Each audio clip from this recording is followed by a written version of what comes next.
So in the case of an emergency, you can exit through either of the exit doors behind us or back out and out the front doors. Any agenda changes? Okay, we'll keep it as is. Open to the public for items not related to the agenda. Okay. Announcements and staff report. We had a great staff report in the packet. Is there anything else anyone has to share?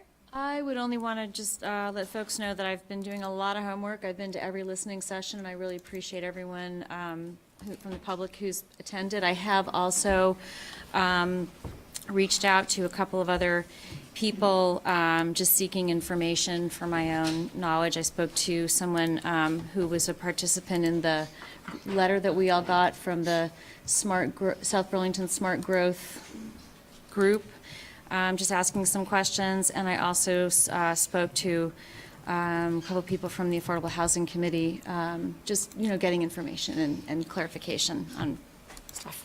So I just wanted to let you know that. Is that something anything you wanted to share, or you just wanted to tell us that you... I just wanted to let you know I had reached out to those members, and if something comes up while we're speaking that triggers a thought, I will let you know. Very good. We've had a lot of great listening sessions, which have been nice, and we have all the notes were in the packets. And as I think you all know, our last meeting was canceled because we didn't have a quorum, but we did have a really nice listening session, which you saw the notes from during our regular meeting time last week. Let's see. So we are going to move into review and discuss possible regulatory direction of the findings of the habitat block assessment, which we did have a great presentation on during our last meeting. We've also had 3 listening sessions kind of semi-related or kind of exactly on the topic. So I think tonight I'd really like to try to have a real working session up here and really get through really discussing as a planning commission what we've heard, what we've seen. There's some kind of prompting points in the outline of the packet that I think might make sense to kind of follow kind of the packet layout and work through the topics.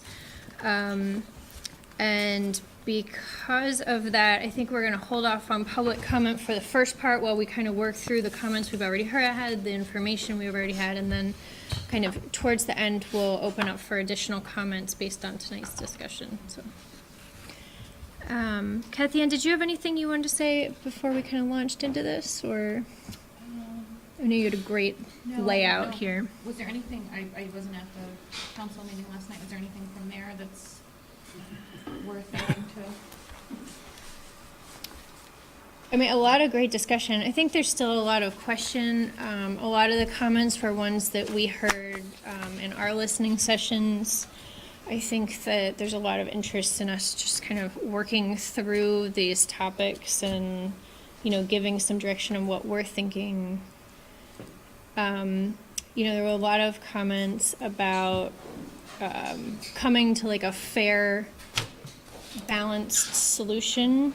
I think that's one of the things that we'll be touching on tonight, what happens in areas where, one of these resources is really covering a majority of a property. What do those cases look like? And that is one of the things that we specifically have in our kind of discussion points for tonight. So.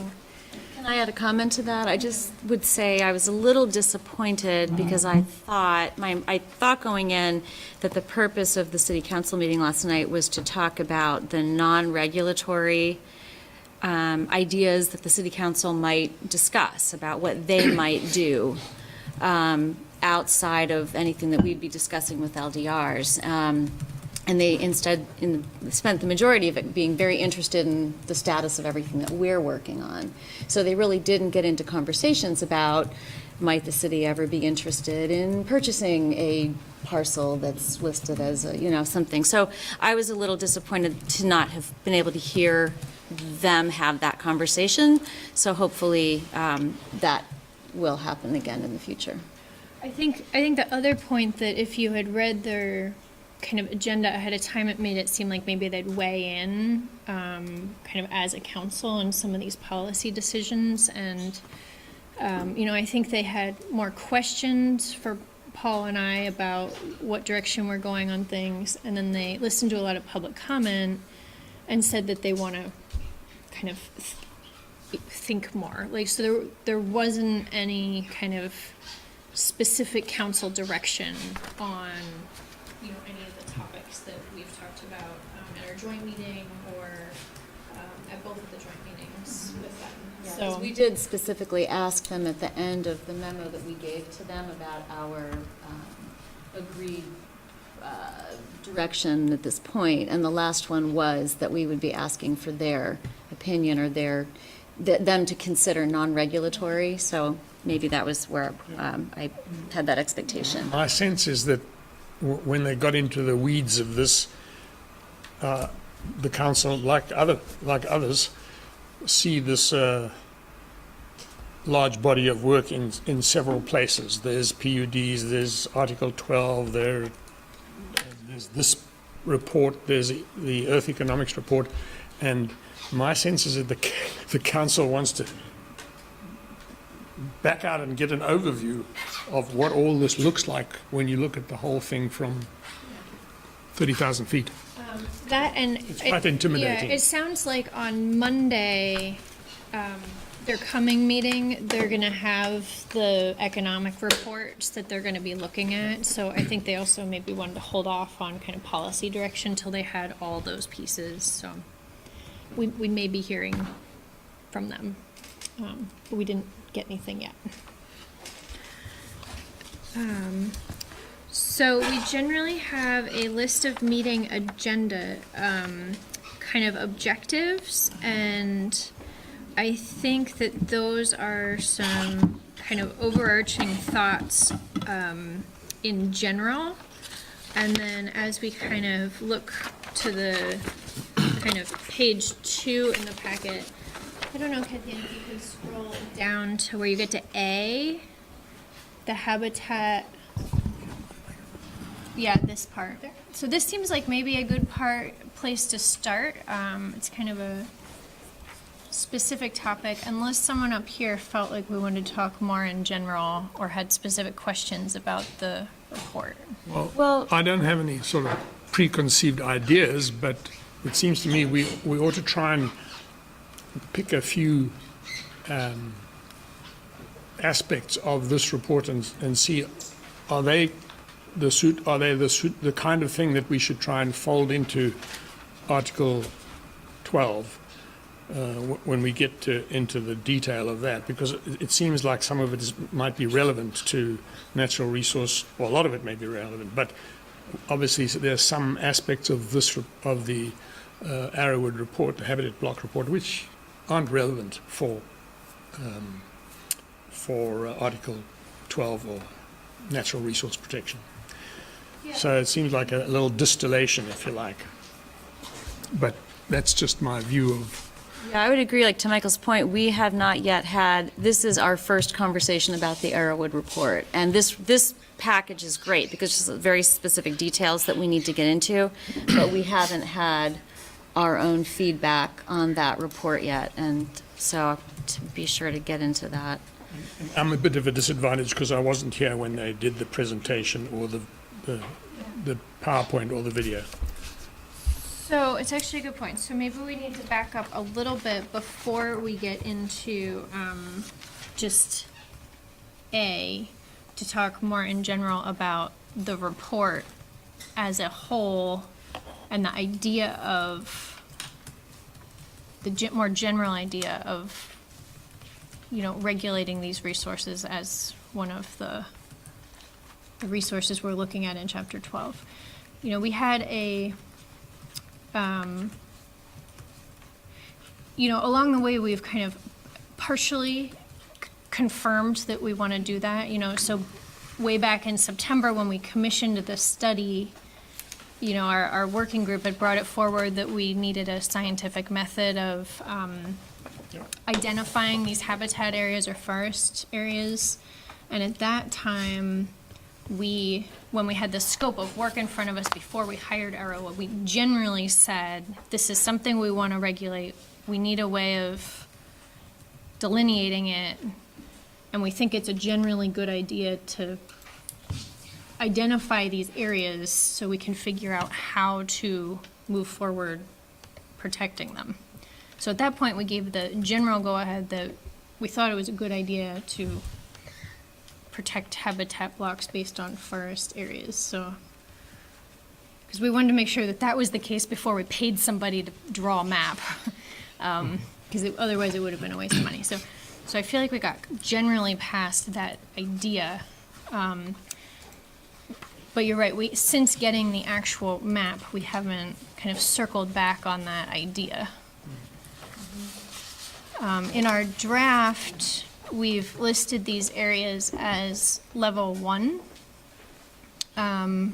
resources, and we have a general idea as to what level 1 means, and we've talked about that. So I guess, yeah. I have a question about level 1 and level 2.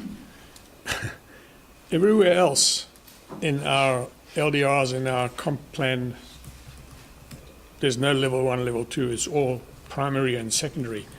Changing the nomenclature is going to disconnect what we do from the comp plan, or cause us to go back to the comp plan and make adjustments all over the place. So I'm wondering why we moved away from that nomenclature and sort of say that it's going to create a problem for us. So we have talked about this at one of our meetings before, and one of the reasons for doing that is to make the distinction that, like, this is a regulatory, like, it's actually in our land development regulations. Or will be. Or will be. The idea is that it will be, and we wanted to actually make sure that it wasn't mixed up with the kind of general ideas of planning which are in the comprehensive plan. There's also been... Yeah, but the subject matter is level 1 might be somewhat equivalent to primary, and level 2 might be somewhat equivalent to secondary. So, I think everybody would understand. There was also a recommendation from Regina at the Regional Planning Commission, who had been working with us, or Emily. It wasn't Regina, it was Emily. At the time. So Emily from the Regional Planning Commission had said that some communities, there was something about the specific language and how some other communities Jens use. said the same thing to us. And Jens had said the same thing, like primary and secondary have some like specific, State meaning. yeah, at the state level, there's like a meaning to those words that's different. Yeah. There was a good reason. It came from Jens Helke, the state person, as well as the Regional Planning Commission planning guidance, that primary and secondary weren't the best words to use for. Well, and I think early on, when we listed things as primary and secondary, there was angst among some on the commission and the public that using the word primary and secondary led to the possible conclusion that the secondary ones weren't as important. And so there was some, like I said, angst with the use of those terms because it implied that the secondary were less important. And so we changed the language to level 1 and level 2 to kind of soften that, I think. Well, and also that the level 1 indicates less encroachment, it's more delicate, and less encroachment is more difficult, and level 2 may be strong enough to withhold some encroachment. So, yeah, I agree with Bernie's recollection. We're talking about different forest blocks, 25, 26 different blocks. And there are islands within, throughout the city. And I thought our original objective many years ago was really to have these swaths of places where the critters could sort of flow as sort of the primary. And if some of those blocks were along the way, that would sort of enhance the situation. But now we're sort of talking about these parcels that aren't part, and not saying that they should be not included, but, you know, I'm not sure we'll be here till the coyotes come home, trying to figure out, you know, what's a priority for us versus figuring out, do we really want these swaths of property or open space along the way from Shelburne Pond all the way to wherever. So I'm not quite sure how to look at these other parcels. Maybe the priority should be what's along if we do have these areas. So, I can add to that if it's, thank you. go first. I know you said parcel, Ted. I just want to make sure that you're talking about the habitat blocks, which don't follow parcel line, the Right. property boundary lines versus. Right, but there's sort of a natural, so far, there's two sort of distinct areas that sort of go north to south and sort of picking up some of those habitat blocks along the way. I don't know if that makes sense to pursue that. Well, what I was going to say is I am grateful that the staff has put together in this one consolidated area all of our documents. It's been incredibly helpful, and I hope that people have had the chance to go through the layered maps. I have been studying them obsessively, including when I wake up at 3 in the morning and they're in my head. But the good news is, what I have found is that the hazards that we have marked when they're mapped basically overlap with all the connectivity that Arrowwood has pointed out for the most part. So the good news is our hazards are, as we are drafting them, are working to support exactly those corridors. So that's good news. There might be a few areas that we need to hone in on. But that was a relief to me to see. And then the other thing that I would bring to talk about is that in our natural resource considerations that we put together in October, we actually put forest blocks into both level 1 resource and level 2 resource, because at that time we didn't have their information back, and we were waiting to see how Arrowwoods could help us define what's a level 1, what's a level 2. And so one thing I'm hoping that we can talk about tonight is, and again, obsessive compulsive here, it really stood out to me that Arrowwood talked about, within a habitat block, the importance of the core forest. Core forest to me is what is, I don't know if it should be a hazard.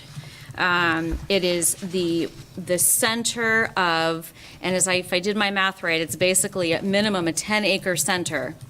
Those few areas where we're able to have that within South Burlington is extremely valuable and important. But outside of that core, it's still within their priority blocks, but I'm wondering if that's an area for us to look at to help define the level 1, which may be tied to this concept of the core forest, and the level 2, which is surrounding it for those blocks that are larger. So that was just something that stood out for me, and everything we've been talking about that I was hoping we could get into more. So your idea is maybe when looking at stratification of the forest blocks, that the middle of the blobs would be level 1, absolute no touch, and the kind of, outer piece would maybe be the level 2. Maybe That's an option. it sounded to me like that's how Arrowwood was identifying these priority habitat blocks. And the other thing that the maps allow us to do is overlay the open space report, the Arrowwood report, our NRP, and our connectivity.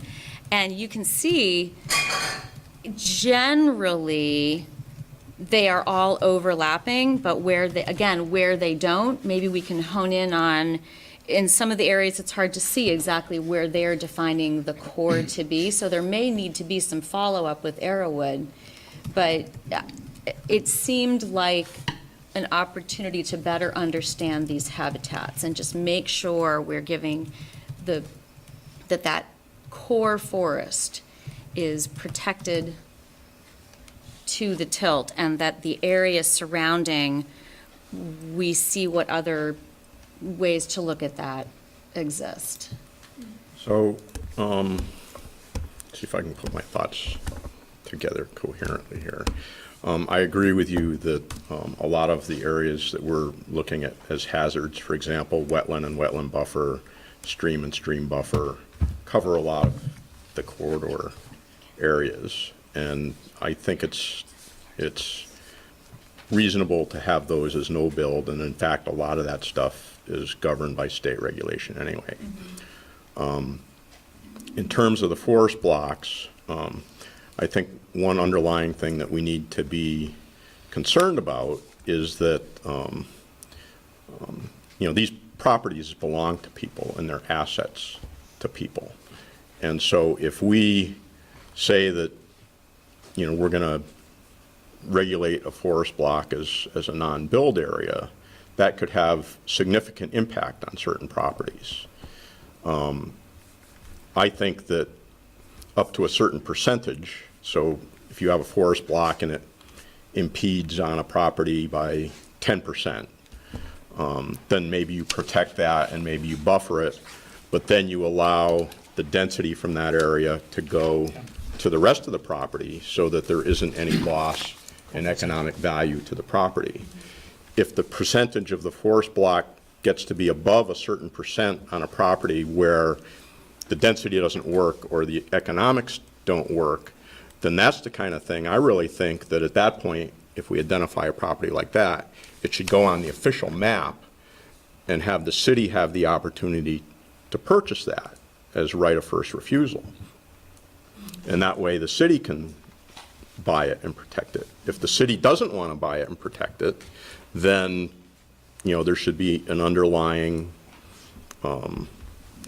zoning or regulation to allow it to be developed. But certainly the city could have right of first refusal on that. There's also been talk about using TDRs as, using these as sending areas. And I have concerns about using TDRs for that. I'm not saying I'm totally against it, but the issue I have with TDRs is that if we designate too many sending areas without balancing that with, and I'm going to use the word commensurate and publicly acceptable receiving areas. And by that, what I mean is, for example, there's maybe a shortage of single-family housing. So I don't want the TDR for something that could be single-family housing to go to something that could be like down on Farrell, where it's a 6-story building. Commensurate to me means where can we, if we're not going to put single-family housing here, where can we put it? The second part of that is it's got to be publicly acceptable. And we've already seen cases where we have areas that are receiving areas for TDRs that ultimately the public didn't want to have increased density there. So before I would buy into using TDRs for sending from these areas, I would want to make sure that there's commensurate, publicly acceptable, economically balanced receiving areas to accept that. So in terms of habitat blocks, I think that we should be cognizant of the fact that these properties are assets for people, and we want to make sure that the economic value of that property isn't diminished through what we do. And to that, can I just say, just so we're clear, where I'm looking at the core forest, it's actually a portion of the habitat block, and when you look at the maps. All I'm saying is if that core portion sat on one person's parcel, that should be applicable. But you see them, they're on the map, and you Why can see not? they're generally, the good news is, I think that the good news is they seem to get us in a different place than that. They generally, they seem to be, many of them are already in NRP. A lot of it seems to be on this, the Wheeler, but it seems that a lot of the core is already. And that may be true, I'm just saying, Right, we so need to I- be cognizant that's of, right. if you pop one onto a parcel and it takes up 90% of the parcel, to me, it should go on the official map. That's right, so, or whatever, the mechanism. So I think that, I'm saying if we break down the habitat blocks, rather than looking at them as one, that there's some opportunity to make sure the very important forest core, as I'm calling, and I don't know what they might call it, that could maybe be exactly what's a good mechanism for the official map, so. Just contingent on what you said, Bernie, I mean, to achieve what you've suggested will be contingent on expanding the TDR market in one way or another, so that they can be used in a commensurate way, as you put it, publicly acceptable. I just don't want to create 500 sending areas and only have 50 No. receiving areas to take them. And then they're not commensurate, that you've got 500 single-family housing TDR areas going Yeah. to 50 multifamily 10-story building areas. Well, we obviously, in the report, the idea is that we're not always talking about residential. We're talking No, about I know. commercial and industrial, and there's a huge amount of redevelopment that's going to happen in South Burlington because the land use is inefficient. I The just, best example is the north side of Williston Road. my point is, we don't want to hang our only hat on the TDR hook. No, because it's just I one don't of the think that's- tools. I agree, one of the tools we use. My question was, it looks like if the report that Paul wrote in our packet was looking at the parcels and deciding, are there some that, not relevant isn't the right word, but are there some that it just does make sense for us to move forward with? I mean, there are some that seem to be in areas that are surrounded by a lot of development. And that gets to the question, do we prioritize? Do we go through and prioritize these parcels? And decide these are the ones that are the most valuable? And do what you said, and are there some that, that probably makes more sense for development? I don't know, it seems like Paul kind of started us down that road with what he put in the We packet. gave some examples of the type Yeah. of thing that might be exempted. So I think that falls into, it might make sense to actually kind of go through these topics and like look at the mapping as a group, unless there's other kind of bigger, like pieces. Well, I mean, got my they've guess- broken Out the of the way. report up into Yeah, so I sections, guess- which, I guess one thing that I don't know that we've like specifically affirmed is that, I think it's a really great report, and I think that they had a very robust scientific way of identifying these and drawing a line on the map. And like it feels like if we are going to regulate these, like using this methodology with the map they made is a good way of delineating these. Well, Versus, I would just add, though, with respect to a lot of things that occur in the field, I think that we should have language for not only wetlands and wetlands buffers and stream buffers, but these habitat blocks as well, however you define them, that allowing for field level verification as part of, the design process is something that I would like to see, because, things shift, and, so, having the ability to have, a hired expert field delineate and come in with a plan and say, the wetland buffer, the wetland actually ends here and the buffer's 50 feet and this is where it ends, and we've mapped it and away we go. It may apply when we talk about slopes as well, but I think field verification in general is a good idea. These maps are approximate. Even the Arrowwood report, I mean, they did a a windshield survey, but nobody got out and stomped the ground, so. I was just going to say that they, as detailed as they are here, and they give us good basis for helping develop some of the language, but they themselves said they did not site verify. So I think that's very important. It has to be a complementary, like, two So I parts. think there's agree a with couple that. things with that. I mean, one is, I would not recommend that it needs to be field identified, you know, because what if it's a No, well, we small can say that property it- who isn't gonna be able to hire some, Well, you know, a lot of times you say you can use the language and the map, and if you don't like the map, then you're more than welcome to go out and provide us with some scientifically verifiable thing that you've done on your own for us to consider, so. yeah, so we can work on making, And have we identified what critters that we're most interested in, you know, providing habitat for? Squirrels and bunny rabbits, Ted. But I, no, I want seriously, more we- coyotes, too many cats around. no, you know, there is a list in the report about what is reasonable Yeah. versus what isn't in these sizes, and I don't wanna quote it, but it is in the first couple pages of the report. It seemed to generally make sense, like, you know, it wasn't talking about, you know, huge animals that, Well, I mean, I think that attending all of the listening sessions, there were some comments that made it seem as if we were trying to create something to bring in something that isn't already here. Right. They're here, whether Right. it's bobcats, coyotes, bears sometimes, and they're going to continue. The idea is to give what has been here continued safe haven and passage.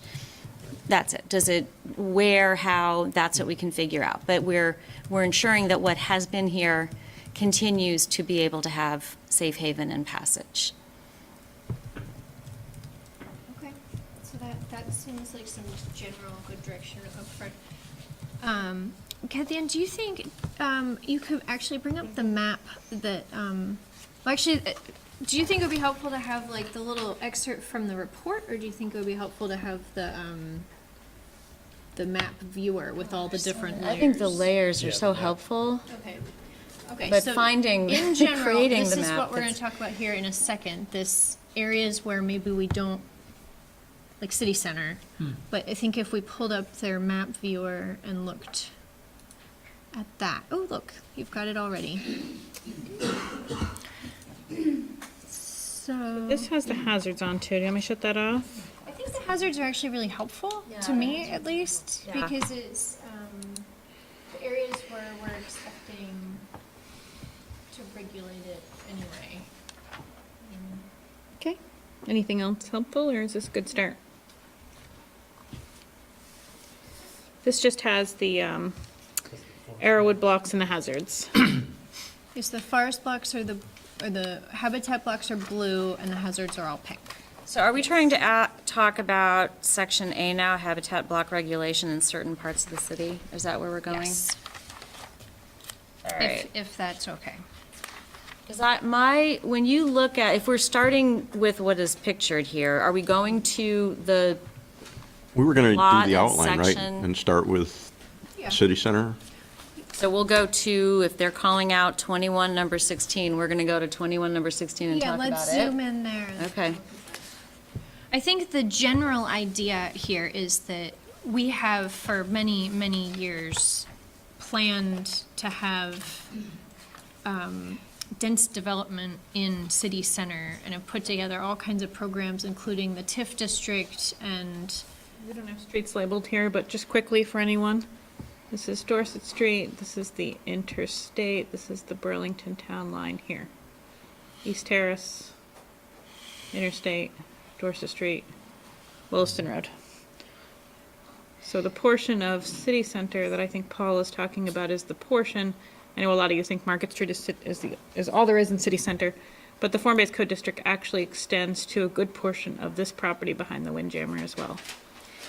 So when, in the city council meeting last night, I heard a comment about this area, and I thought the concern was that now we've added habitat blocks to the map, and that, lo and behold, this is covered in the habitat block. But when I went back to look at it today, I'm realizing it's also completely covered with hazard. Was the intention all along to be, I mean, if you take off the blue, it's But completely let me pink. speak to that real Are quick. you referring to the Windjammer property? Well, that Yeah, 2116. So let me speak to some that of real it is, quick. but a lot of Well, it let's is. let Kathy open. and The reason, so the hazards on here, please remember, currently include steep slopes. If you were to look at these individually, you'd find that this property, the reason that there is so much pink is steep slopes, which is something we still have to return to as a commission. It's something that the leadership group has indicated they wanted to return to either as a small group or as a commission. So we haven't made final decisions on steep slopes, so take that with a grain of salt before you look at the extent to which hazards are present on several of these properties, but particularly this one. Most of this is related to that and to some degree to the riparian areas, because there are some pretty significant ravines with streams. just for the sake of discussion, do you think you could just turn off the steep slopes for a minute, just so we can just I can, see? yeah. Because that is one. That's what's so amazing about these maps. You can turn off one. Let's see. I didn't do that. Because I know we had talked at one point about having it only be 25%, you know, the cutoff of Still pretty 20. significant without the steep slopes, so there's obviously wetland buffer, and stream buffer. That couldn't be developed very much anyway. Well, that's what I Yeah, was yeah. thinking, but by the reaction at the meeting last night, I thought there was some major change to this. So if our question is, should we Flash that one on and off. exclude habitat blocks, that's what we're being asked. Potential class 2 wetlands is what is causing the majority of that. Let me turn that one off Turn too. Potential wetlands, which would be something you'd feel delineate. I'm gonna shut the habitat block off real quick, guys, just so you can see these a little bit better. So that's the, There you go. So if you can keep it off for a second? Okay, so then what starts to happen there is, at least the part that's closer to Williston Road begins to Could be used. open up Yeah. and still allow, so that was the class 2 wetlands. the potential, it's the wetlands advisory layer that the state says, based on a quick ortho study, could be And then what there. happens if you add this 20% slope back? Is that, those are also not, okay, good, so that, Nope. oh, They were just slow, well, okay, all right. but they are pretty that was significant helpful. there. Who was that, Andrew? Yeah, so Detail that? sometimes that advisory layer is actually based on a previously done field delineation too. So the source of that advisory data is actually, you know, it's unknown if it's a previous delineation or like a. Why much is more it listed as a approximate. hazard then? A potential class 2 wetland, why do we have that listed as a hazard? Well, so the real hazard is the site delineation that's done at the time of development, and that's the real boundary of the hazard. But because we don't have a specific field delineation on every property, we're using kind of the best map that we Yeah, so- have to On approximate. that, But- but on the that answer- property, it's, most of the steep slope hazard is quite close to the interstate and not very wide. To answer Monica's question about why is this a hazard or why are any wetlands a hazard, it is something that you guys did sort of go in and out. If you go back to our earliest discussions on this, there are some lists where it is listed as a hazard and some where it's not. For the class 2? But, so the original. For the wetlands in general is too. The original question in the agenda was whether to exempt this particular piece or not. And I guess, you know, my thought would be exempt it from the habitat block discussion, but, you know, require the, you know, the wetland buffer, stream and stream buffer, and it can be field delineated, and if, you know, this is the way it ends up, and, you know, it can be developed on the front half or, you know, from Patch and Road coming in the back half, you know, And I think that's fine, and it's in an area, at least in my opinion, where, you know, you would want density. You're right next to the interstate, you know, you're between Patchen Road and Williston Road, so, But this might be an example, sorry, of when we're talking about forest blocks, though, of the level 1 and level 2, is it perhaps that the level 1 forest block is what is overlapping the hazards that remain here? Because if we go back to adding the hazard and we look at, well, where's the habitat block that is consistent with our hazards, it seems to me that hazard block, that habitat block should be as protected as possible. But in that area going down closer to Williston Road there, where you see there isn't otherwise an overlap, maybe that kind of falls into this level 2, and it's just, you can justify. So there's kind of a line within the habitat block. Yeah, but my point is if it overlaps, it's going to be covered by the wetland or the wetland buffer that's field delineated. Do you think, here's just a general question. You know, the city center form-based code area, there is the possibility we as a city choose to expand that zone at one point. Or there's the possibility maybe the forest, the habitat areas kind of overlay changes at some point. Like, do you think that we just make the general statement that the habitat blocks aren't regulated in the form-based code area because it's such a important planning area where we've all confirmed over and over we want density? Yeah. So that would be You the could, exemption? you could say that it's Well, sorry. not in the form-based code area, but, you know, still, that, like I said, the other things apply, the buffers and, you know, just like they do in city center now on Market Street. You still I'm got to not go saying- yeah, I'm around the not saying- wetland and the wetland buffer and. Everything you just said all makes sense, but But I'm looking at the connectivity north, on the north side of it, and I don't, because it's not just what's in South Burlington, it's the connectivity outside. And if the area to the north of the hazards and north of the hazards, they're kind of going to the border of city center, and they, yes, up there, and they connect outside, and they also connect, if you look up above, you see the huge hazard. I mean, that has to be, I know we can add it on the Arrowwood map, if you do the connectivity, I bet you're going to see a lot of green up there. So it's looking within that block.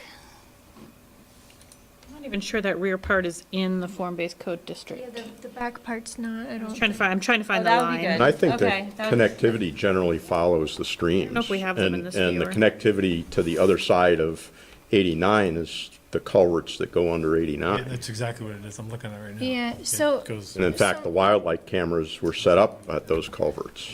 Right, But it so, doesn't- but, well, but where's, Conserved too. So on the north side of 89, that little pink line, and then it goes out into Burlington, there's a big giant swath of that UVM has in permanent conservation.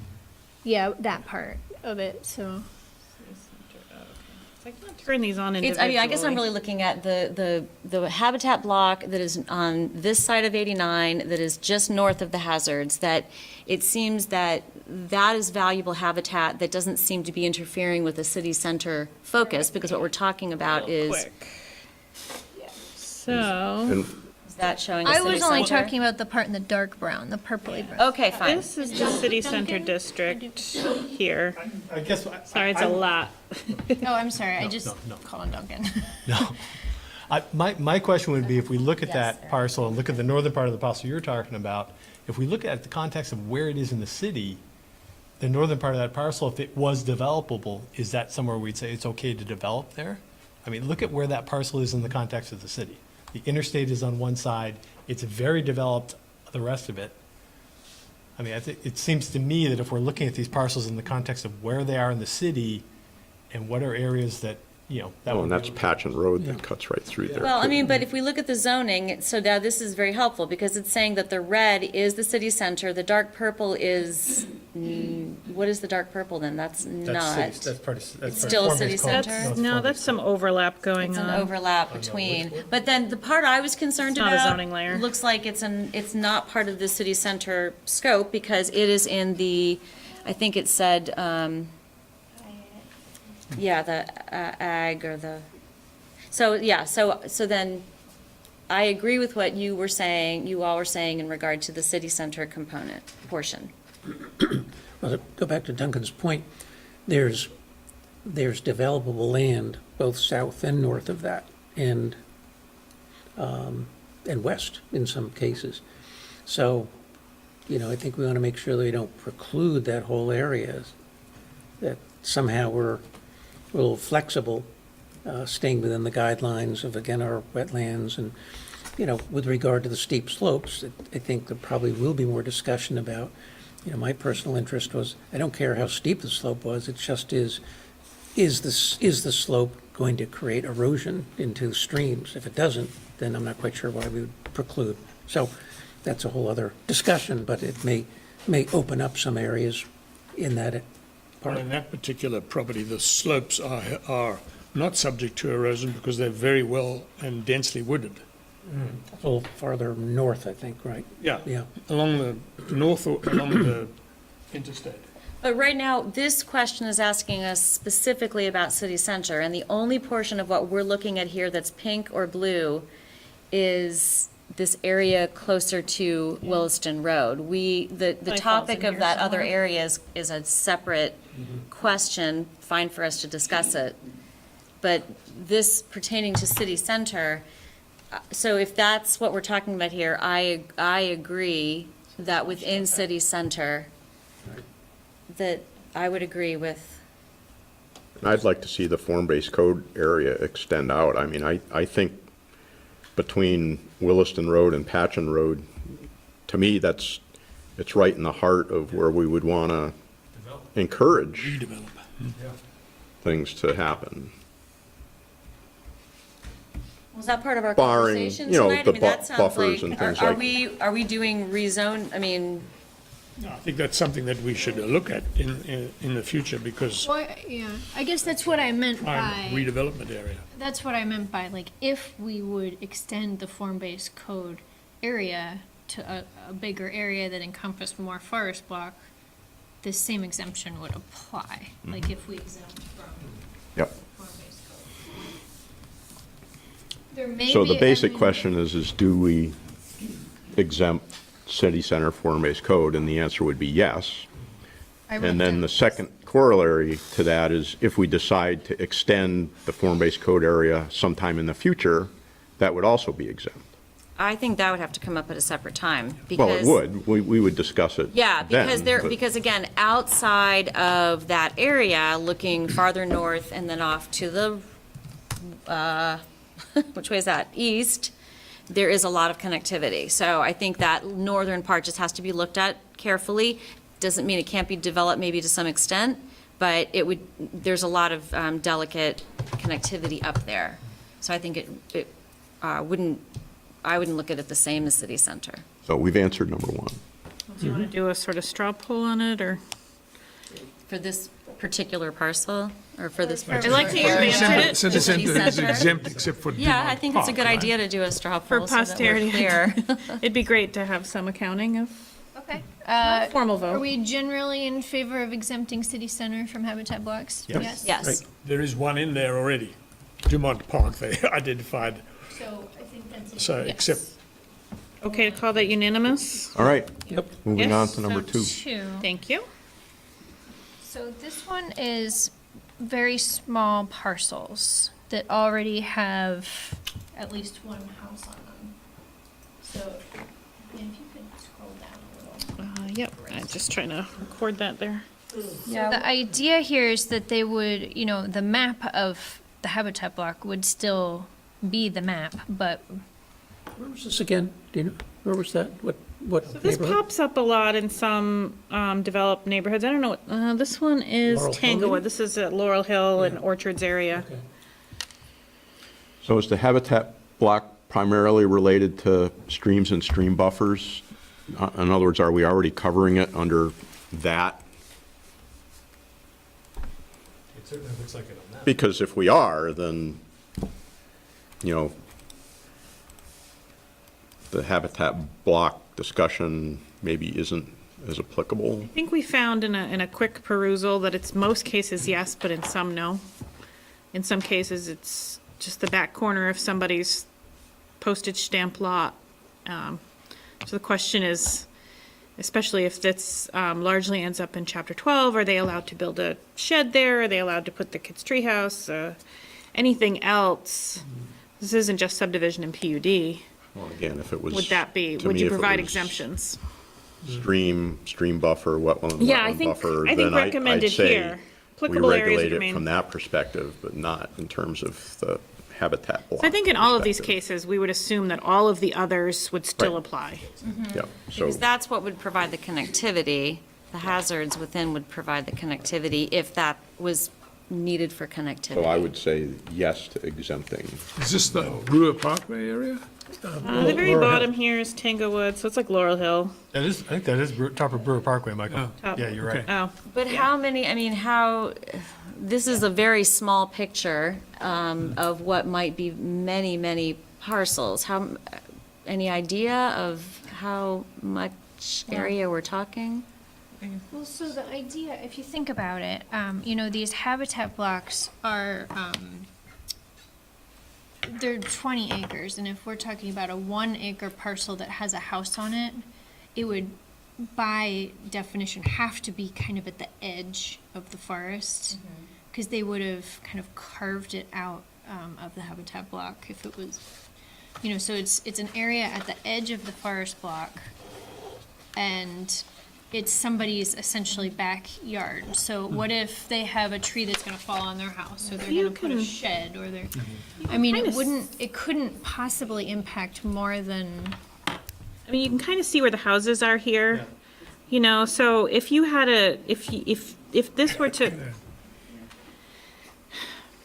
Could make a if this case were that- to be a regulation in Chapter 12 that would prohibit building in the habitat block just across the board, this household here, they're not having a deck, they're not having a shed, they're not having a swimming pool or play structure for their child. So in the, Yeah. And this is only existing parcels, it's not a new existing parcels is what we would development, so- recommend. Okay.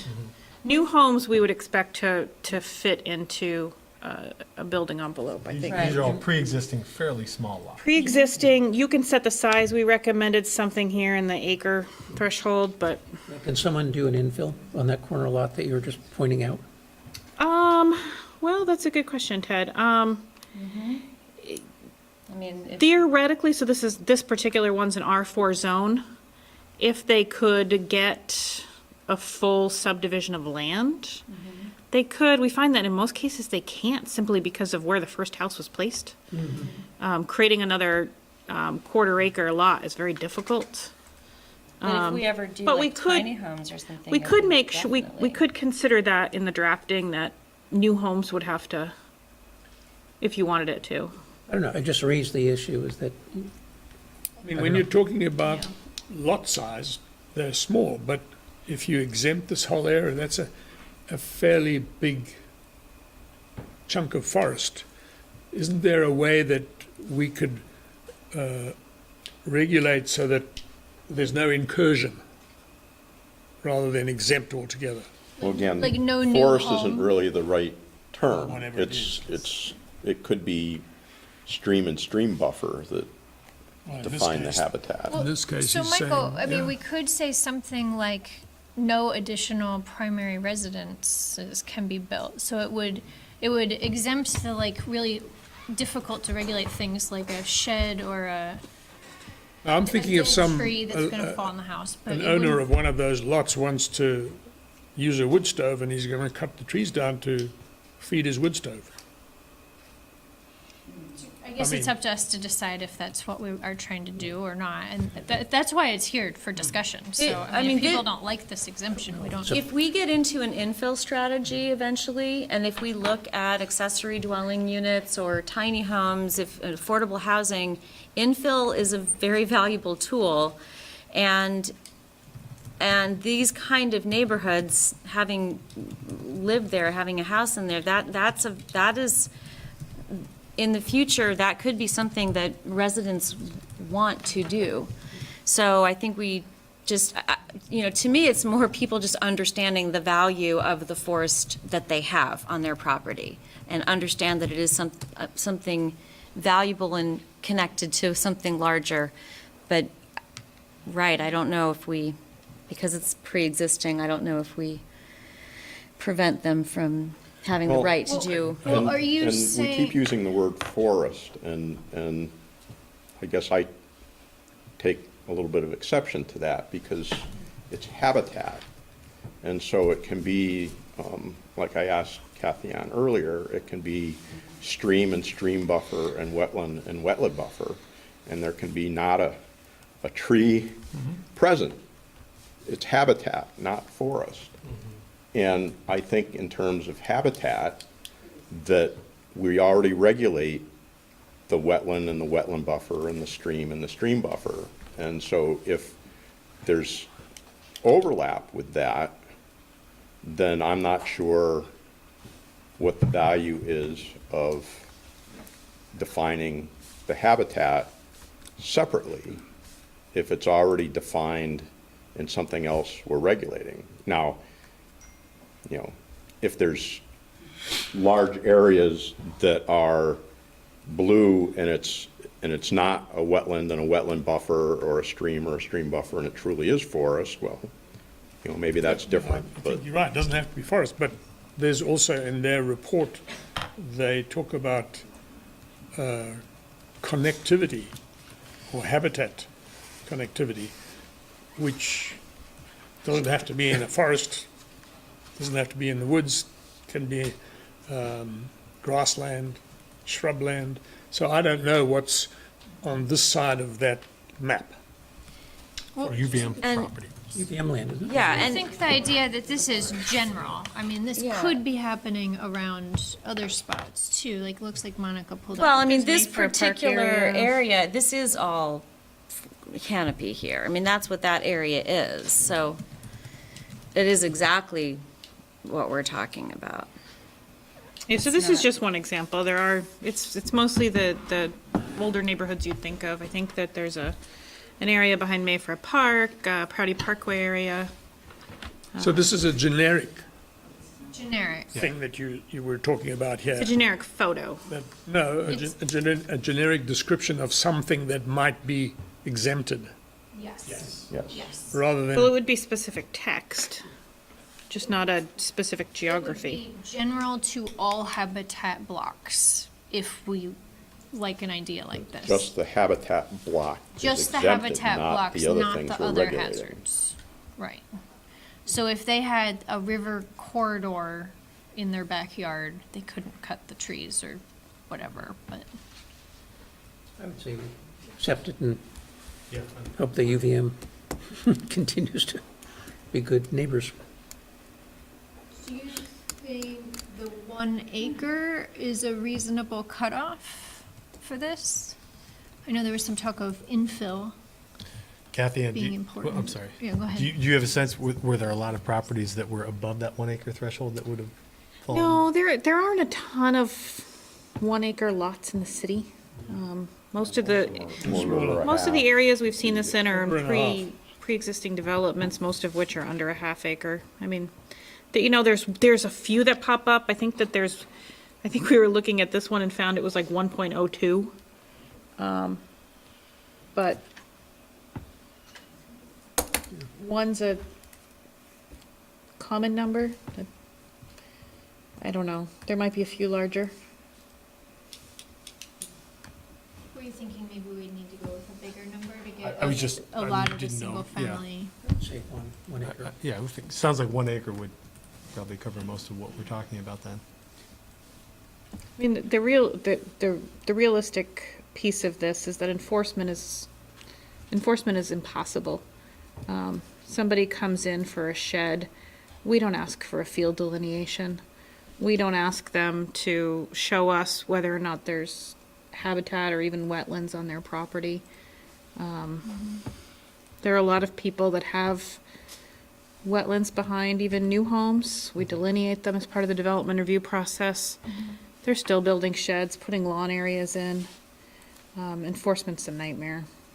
Well, and I'm just looking at the overlay of the map that has habitat block and hazards, and I'm not seeing any neighborhoods really that only have blue, that don't have the red. So it seems like it's a safe it's safe to go that route. So I agree. So exempt an acre and less. Okay, so in general, a straw poll on exempting the 1 acre or smaller lots? Of existing parcels, Existing with an existing home. yes.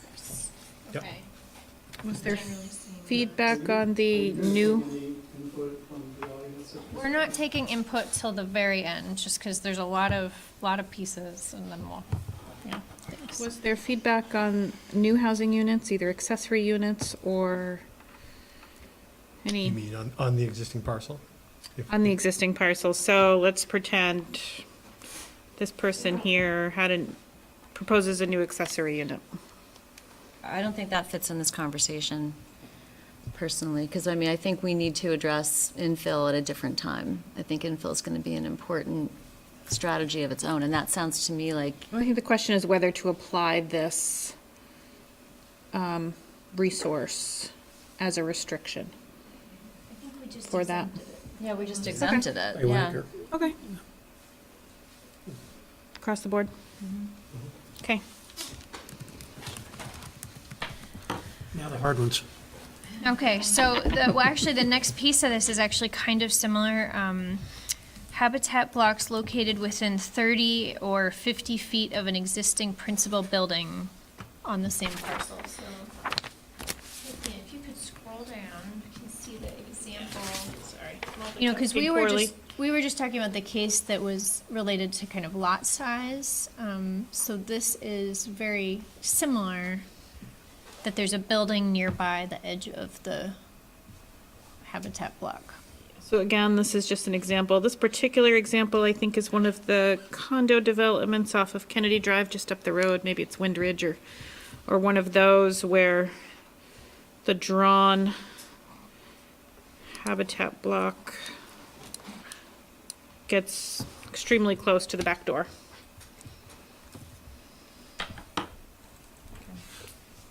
Just an example, and I think the recommendation here is to provide for a 30-foot or 50-foot usable buffer. Well, I mean, so to me, this, it seems to me that articulating a core forest versus a level 2 will address some of this, versus than having all of these exceptions. That one to me seems like it can fall within, you know, if that habitat block is less than 100 or 350 feet across. But I think even if we did your idea that you brought up earlier, it would still be an encroachment into a resource. It would still be like cutting down a tree that's considered a level 2 resource. Like if they wanted to put like something in those 50 feet, say 30 feet. They Right. would need to actually come and like they would be encroaching in a level 2 resource with your idea. But so I think the idea is should a building just be able to maintain a swath around it or not, without having to, I guess, come before the city and ask for permission to. Yeah, I don't. I mean, yeah, and I would think that a level 2 resource would give them that ability as well. A level 2 would have very clear allowables. And that could be an example of a level 2 allowable of a habitat block versus it being versus having a number of exceptions, that's all. So I agree with this, but it seems like there's so many exceptions that it would be nice to just have them clearly articulated in one place versus, if that makes sense. You're talking about going through and ranking the parcels as a level 1 or level 2 based on, Looking at each parcel, looking at each habitat block and figuring out what within that habitat block is the level 1 component and what within it is the level 2 component. You know, how do we protect the core and how do we surround it with a level 2 that can have some encroachment that doesn't harm the core and ensures, yeah. Okay, well, it seems like we're getting into the nitty-gritty of how it's delineated, but so say there I would- is one of these habitat, level 1 or level 2, and it's very close to an existing building. Like, I guess, if we don't need the separate language, we can get rid of it later, but the idea of this, are we generally in favor? I would leave this alone. I would leave things as they are, and not add another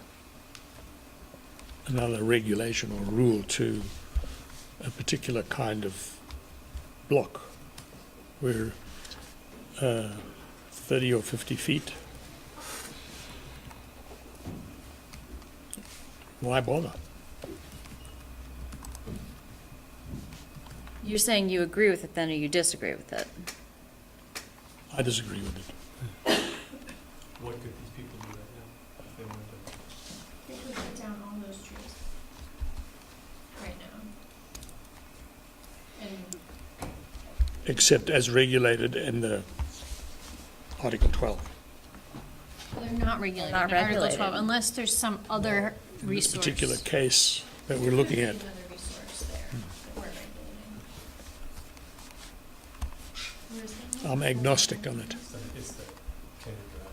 I mean, there's a stream back there, but. It's farther away, right. So, yeah. I don't know. To me, it feels like if there's a tree that could fall on a building, there should be able to be maintenance. that makes sense. So something like this makes sense. Like, we just shouldn't get involved with what they do with the trees within a tree height. But if you look at that picture, that tree buffer depth could have just been 50 feet. So you're right, they could, with this exception, take that entire buffer down. They could only. Not, I said buffer, they could take that entire group Woodland. of trees down. No, this says 30 feet. 30 or 50, it says. Right. Right, but with that picture that you were just looking at, when you showed us the aerial, it may have not been even 30 feet to the water. Oh, I'm sorry, I'm thinking to the water. The water's way back here. Right. Those All are, trees. That, That's more. those are so probably, what, 80 feet deep? So, I don't know. The wetland buffer would also 30 feet's not very far. come into that Right, that's what, calculation. yeah. I don't know, our trees routinely get to like 40, 50 feet here in Vermont, so, I mean, it feels like maybe 50, within 50 feet of a building, we wouldn't be regulating it. Yeah, I'm good with Does that. that generally seem good, and if we don't need the regulation, because we write it differently, we can write it differently and take it out. Okay. So yes. So the 30 straw or poll was, 50? we thought, Straw the poll, I saw a recommendation. lot of nodding, so. Yep. I'm sorry, 30 or 50? 50. So those were just some of the ones that were generally identified. Other exceptions that you thought of, just in general? Okay. Then let's move on to B. So this was, some of these ideas came up in the previous discussions. So at this point, there's 25 that have been identified, 26 that have been identified. And the idea was, I guess the first question is, do we think it's important to regulate all of them? And if so, do we want to split them into groups to do level 1 and level 2 like we had talked about originally? So we heard some thoughts on this already. To me, it goes back to, the Arrowwood report gave a very specific calculation of the size of what they would consider an important forest core. And so if any of these are so small that they don't, but they wouldn't have flagged them then. So all of these, from the Arrowwood report's perspective, has that forest core calculation within it. Outside of that core is supported buffer within the forest block. To me, it seems that if they were able to identify a forest core of what must be like 10 acres, that seems valuable to protect, and it doesn't seem like it would be a significant burden, especially where they are.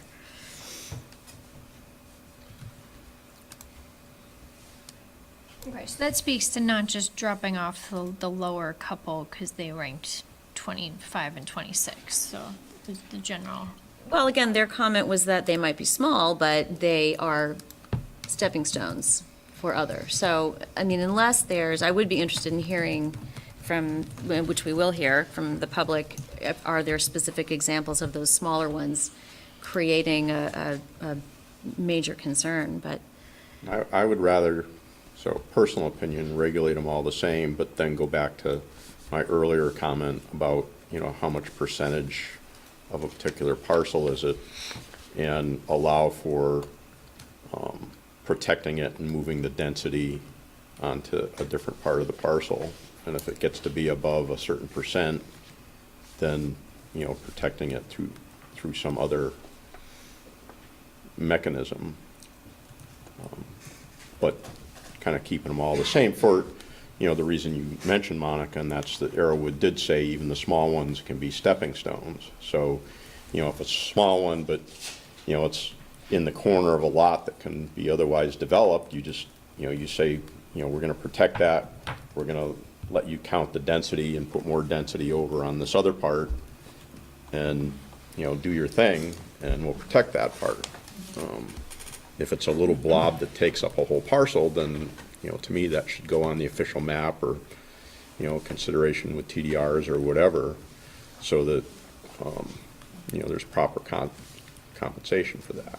Just so we're clear, what I'm also thinking that, I'm also recommending that we keep them all, regulate them consistently, but that we look at them as a core with an outer, and some of those cores are going to be. And that gets pretty hard to define, and I think that, having buffers around those is a good idea. So you may have a core, but you may have trees that extend out from that. You will, yeah. That having that as buffer is good.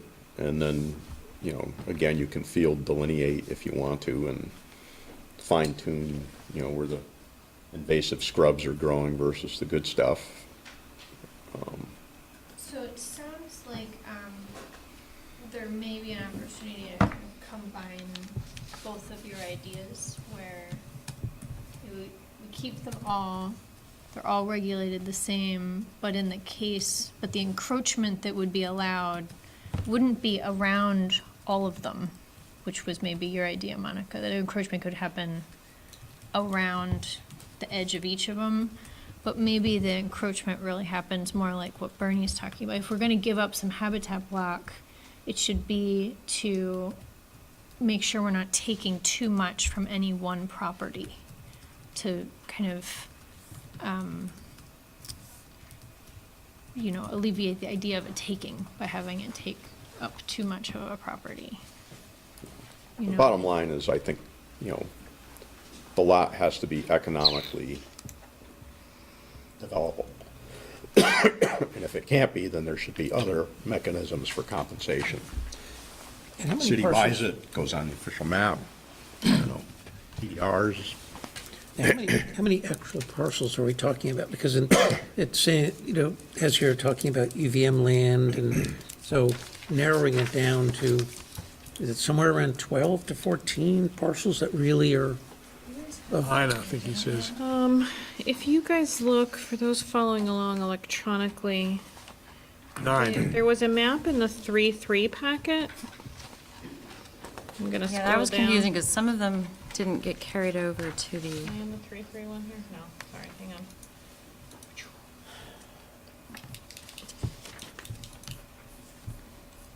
3-3.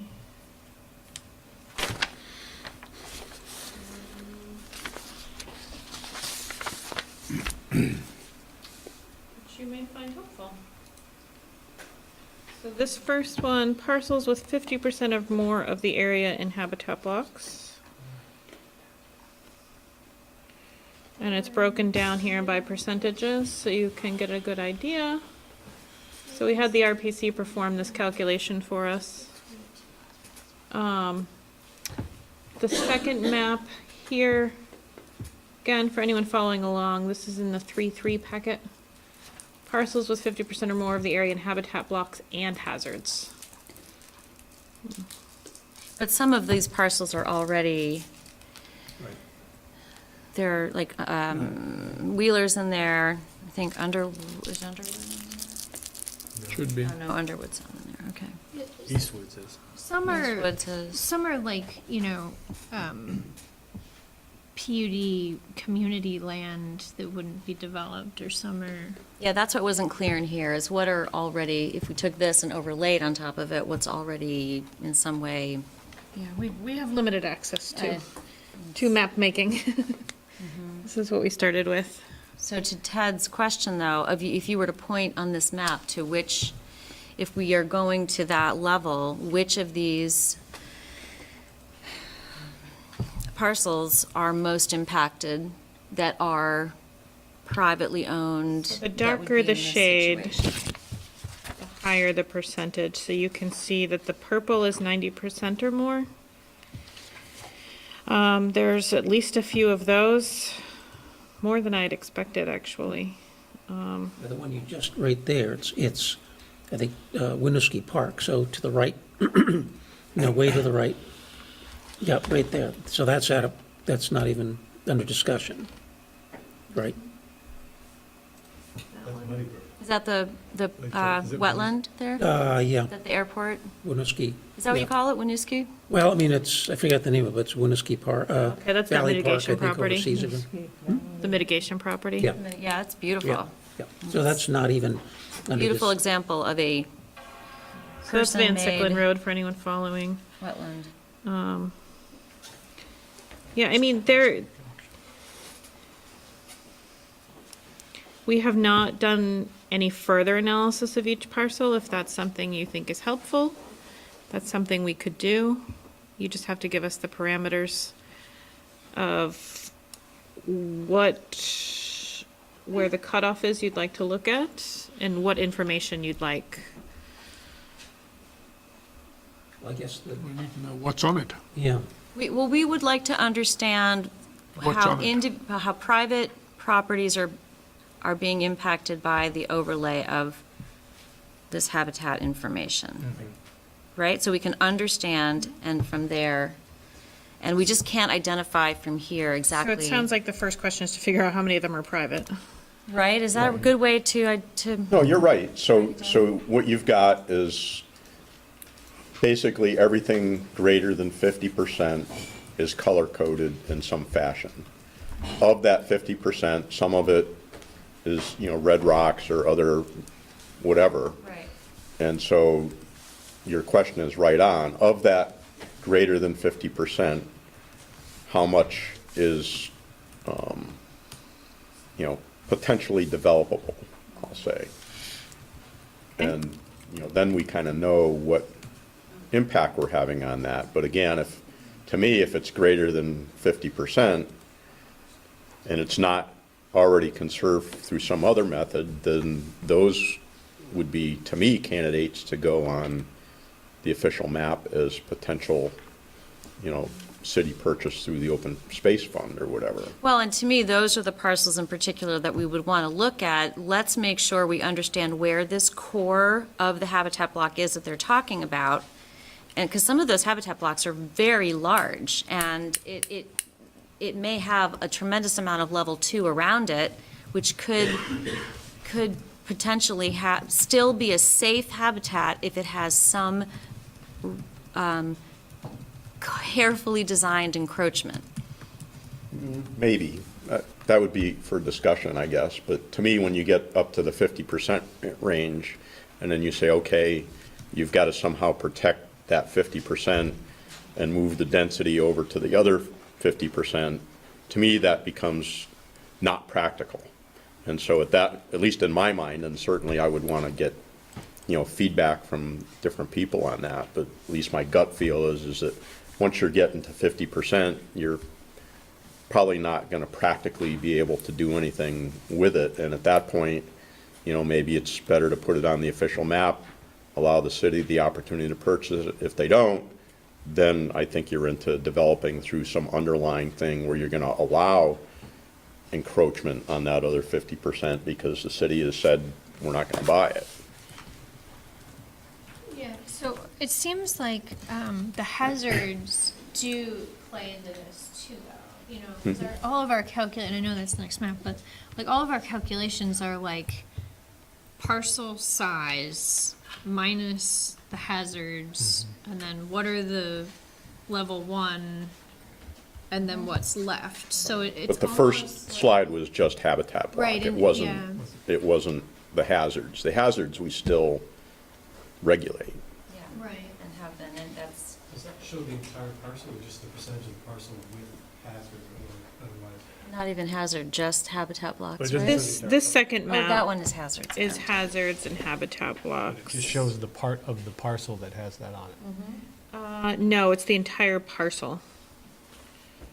Right, but you've got percent coverage is the No, number I'm looking at. Right. I'm seeing like a lot line here, and I'm seeing the yellow is only going on part of it. You're not doing whole parcel. That's the parcel, that's the component of it. Oh, yeah, but the colors indicate based on the whole parcel. No, but it's saying The the co- parcel the has par- partial. Yes. The only part covered is where they have, okay, all right. Yeah. Yes. The covered they're all part, saying the the same part thing. that's colored is the habitat or the hazard. It represents that it's covering X% of that lot that it's on. So to get back to the question, do we want these parcels identified and figure out what the viability of them is in terms of conservation, development? We provided you this map based on a question you'd asked us about the impact of a non-hazard restriction on a property, and knowing the differences in those impacts might set you up for different approaches to regulation. So I'm It kind may of, not be that there's one threshold and that everything applies after that. It may be that there's tiers. yeah, so I'm kind of with what Monica's original recommendation was, and that is, we've got basically everything greater than 50% has, or habitat block impact greater than 50%. I would want to know of that, kind of what's, for lack of a better term, available for development that's privately owned through one mechanism or another, and then we need to figure out what we want to do about that. But like I said, my gut feel is when you get to 50%, you're really looking at, you know, if you want to do something to protect it, you're looking at some kind of mechanism to buy it. So, Or allow, or something. I mean, I think right, that or there's a couple. TDRs to the extent that I can be made comfortable that that's going to work. But I think that that's why I thought maybe Monica's idea could also be part of that potential formula for solution where, you know, maybe on some of those parcels, there's a threshold where you could encroach in that outer part or some kind of thing, because, you know, you'd still have the core and the part that's connected to the water.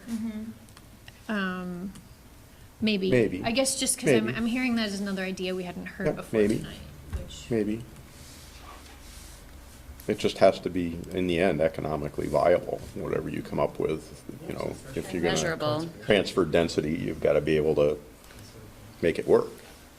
You know, so I think that maybe revisiting exactly how a conservation PUD would work and could apply to some of these parcels may help us too, because I know we had talked about some thresholds, and we talked about some specific language for where encroachment could be possible or acceptable. Draft threshold there, which we haven't spent a lot of time talking about, so maybe it's something worth visiting, but the draft one doesn't, I think one of the failures of it is that it doesn't differentiate between a hazard, something that's legally accepted as, by, across the board, and in case law is non-developable, from other resources. The way it's currently drafted, a conservation PUD would automatically apply if a parcel has more than 70% of the lot in resources. It doesn't specify whether they be hazards, level 1, level 2. We haven't spent a lot of time talking about that. I think the first time you saw it was before we really dug into all the resources, so it would be ripe to go back to that. Yeah, a fresh look at that. That would be- seems relevant to, Yeah, I think that categorizing all three of those together becomes problematic. And I think you'll find that staff has some thoughts about separating those out. But the other thing that this map doesn't show that I think is worth noting, and it's really hard to see, we'll have to get you another map related to this.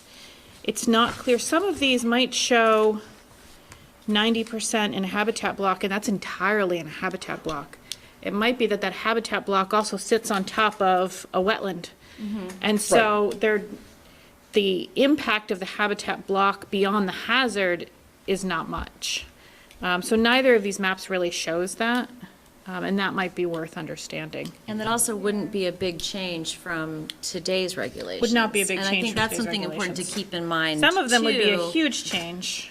It would be helpful for us and for the public to see, current versus even just our hazards, where that shift, because that's one layer I think that's not available, and that would be helpful, because in some cases, it's basically identical. In some cases, there are some changes. It is available, you just only turn on some of the hazards. Okay, but I don't have know, to- I don't really know which ones. We can go through that. Yeah. And we could maybe get this layer in there for you too, so you can see the breakdown.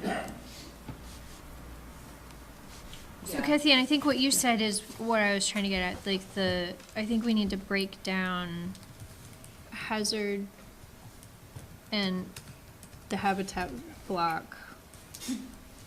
Like where they overlap and where it's just the habitat block, and then what's left, like on any private parcels. And we had a comment, last week during our listening session to try to have some actual analysis done on like what that means for development.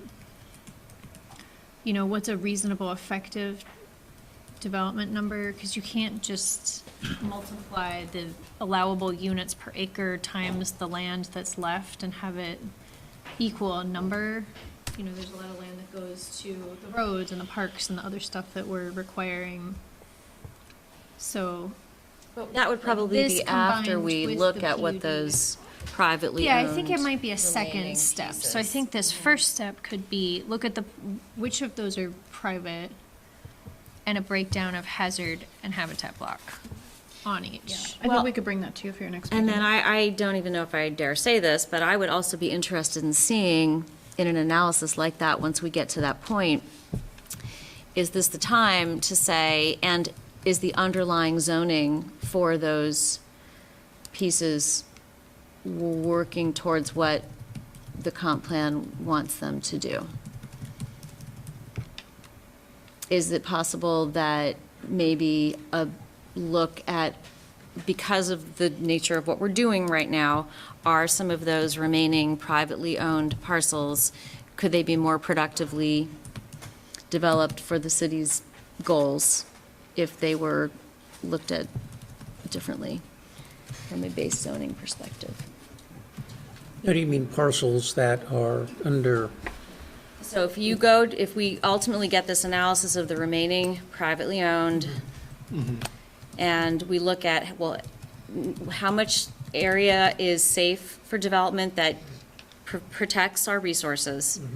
And within that, buildable, how is it zoned now, and is there something different that could meet the city's goals in a better way? I think there is a group that's doing that, aren't they? Looking at developable parcels now? But they're like an unofficial volunteer group, and I don't know that they're looking at zoning changes. Oh, okay, no, They're just- looking at but they're They're identifying. just, yeah, Well- and I'm not very familiar with exactly what You're, they're doing. you're But talking I'm about specifically upzoning or saying- downzoning, depending on how the, yeah. Not down I'm zoning. specifically looking for is this a time, since we're doing everything else we're doing, that the planning commission should look at the current zoning of those lands to see if, So, and I'm not sure Well, the way if to this is the get, right time or not. well, I was just going to kind of, as a separate, I guess, reminder to the chair without, so this, our discussion was going to go till 8:30. I'm not sure where we are on the thing, but you wanted to do, you wanted to allow a block of time at the end for the public, Yes. and I just want to have time get away Yeah. from us. I'm not sure where So, we're at, but. I mean, we've essentially gotten through all the pieces except the connections, which was the last piece on here, and so I don't know if, I mean, it seems like there's a couple things that we want to look at about the number of parcels that we're talking about before we make a specific decision on B and C. B and C, yeah, the NRP versus encroachment versus, you know, I think that that's what we were saying, like, before deciding how to compensate properties with significant amounts of habitat, we want to have a better map. And Okay. is there anything else we need to help inform that in No, the short term?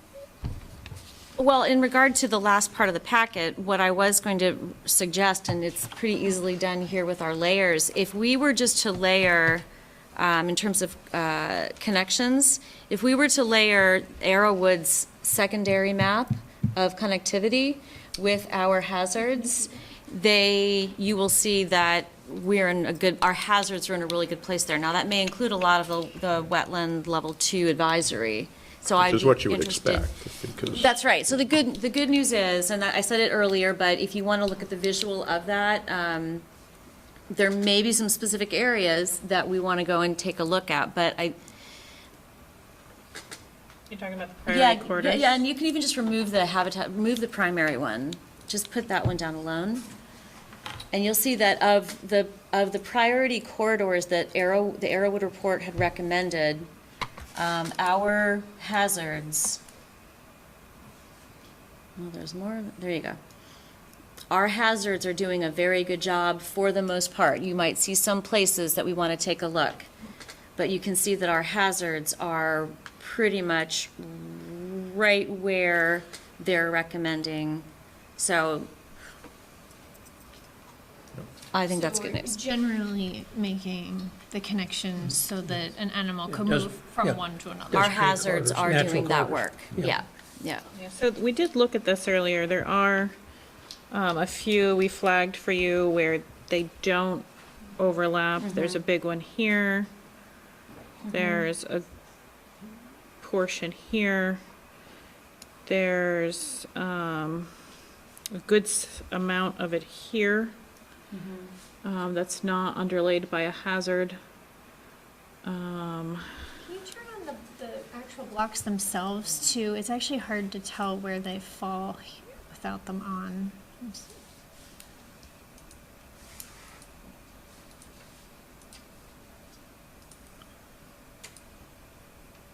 Yeah, okay. So there are a few There are a few. potential connections that are outside of other stuff that should be evaluated. And I don't know if that's Most are what we do small now, slivers, but or- there are a few that are Actually, Spear Meadows. sizable. Within it? This one here, no. No, further up. Where's that? Spear Meadows is one of the connections. Oh, No, Oh, up here. Yeah. Which is already slated for development. well, But there's hazards there that will habitat have to be is that protected strip with their between buffer. Spear Meadows and, So it might be Well, and smaller, The other but- thing you guys Meadowood. talked about, as a reminder, was It's a that it wooded wouldn't section. necessarily reflect that entire green swath. One of the things you guys had previously talked about is maybe you're identifying a known width within that area. Maybe it's 50 feet, 100 feet, 200 feet, whatever that amount is within that could move. So if the point is to connect, I'm just gonna pick on one, here to here, maybe it's not the full width of this, but it's X feet as an option. Yep. That was actually a follow-up question I had, if we could ask Arrow with that, is some of that, you know, and kind of be tightened. I think their point was having the connectivity, and we do have hazards right in those areas for the most part. In some of them, yeah. And for the most part, except for, yeah, just those few. So I don't know when we address the differences, if that's tonight or not. Is there? Well, I guess one question is, I mean, I know, like, how is our kind of just stream buffer width, which it would be the width of the stream plus 50 feet on both sides, is that a reasonable connection between them? You know, because in that case, that green is bigger than the pink. So there is kind of the the vertical connection, but there's no little connection over to the actual part of the blue spot. In that one instance Yeah, in there. that particular instance. But there may be other instances of the same thing, like, you know, down at the bottom of the screen, there's kind of a similar looking kind of thing. Well, and I would imagine if we highlighted the supporting areas from Arrowwood. I'm sorry, I'm getting it backwards. Well, we're not talking about regulating the Right. supporting areas. Right, So right, if right. we don't, what we're talking about regulating is the pink, which is the Mm-hmm. hazards, and the blue, and that's it. But that would be a question, yeah, is that, are we missing a key connection with the hazard, getting over to that habitat block? But it also is supported, you know, to the right. It just doesn't, we currently, our hazards are not offering the east to west connection between those two. So for I some I guess the question is, you know, do we feel like the hazards are doing a relatively good job, or do we need to do something else? Like a bigger analysis to like identify some of those missing pieces and put them on a map somehow. It seems like the hazards as listed with that wetland two advisory piece is helping us with that connectivity, especially with the addition of the habitat blocks. And that if anything, it would be looking at those specific recommended connectivity corridors to see if there is a reason to do anything different there. Well, I just want to make sure that we don't need something for the next time we talk about this to like make any kind of decision. Okay. So I think that was all the topics specifically on here. Is there anything else anyone want to talk about? So otherwise I'll open up for some comments. The only other thing I would add is that I looked at where the NRP falls into all of this as well in conjunction with our open space and our habitat blocks, and I think they're all doing a very good service to all of the important areas as well. So I was very reassured looking at a lot of our, the connectivity maps. Oh, This is actually, a- Kathy Ann, could you put Do you wanna on the recreate this? NRP? This has the open space, the habitat blocks priority, and the NRP, and then you can just go ahead and add the hazards to that.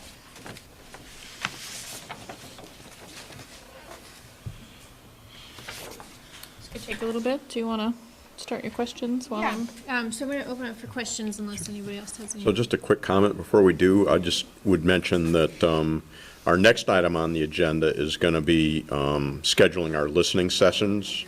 So I guess I would encourage that, you know, people kind of chew on what we talked about tonight and come to a listening session and let us know what you think. And then the second thing is, you know, I think if something has been addressed either tonight or in a previous meeting or in a listening session, that for efficiency, I don't think we need to like keep repeating the same stuff. If there's new things and new ideas, that's great, but if we've already documented it in our minutes or in a listening session, I don't think it's, again, personal opinion, that it's a valuable use of time to keep going over that. So, anyway.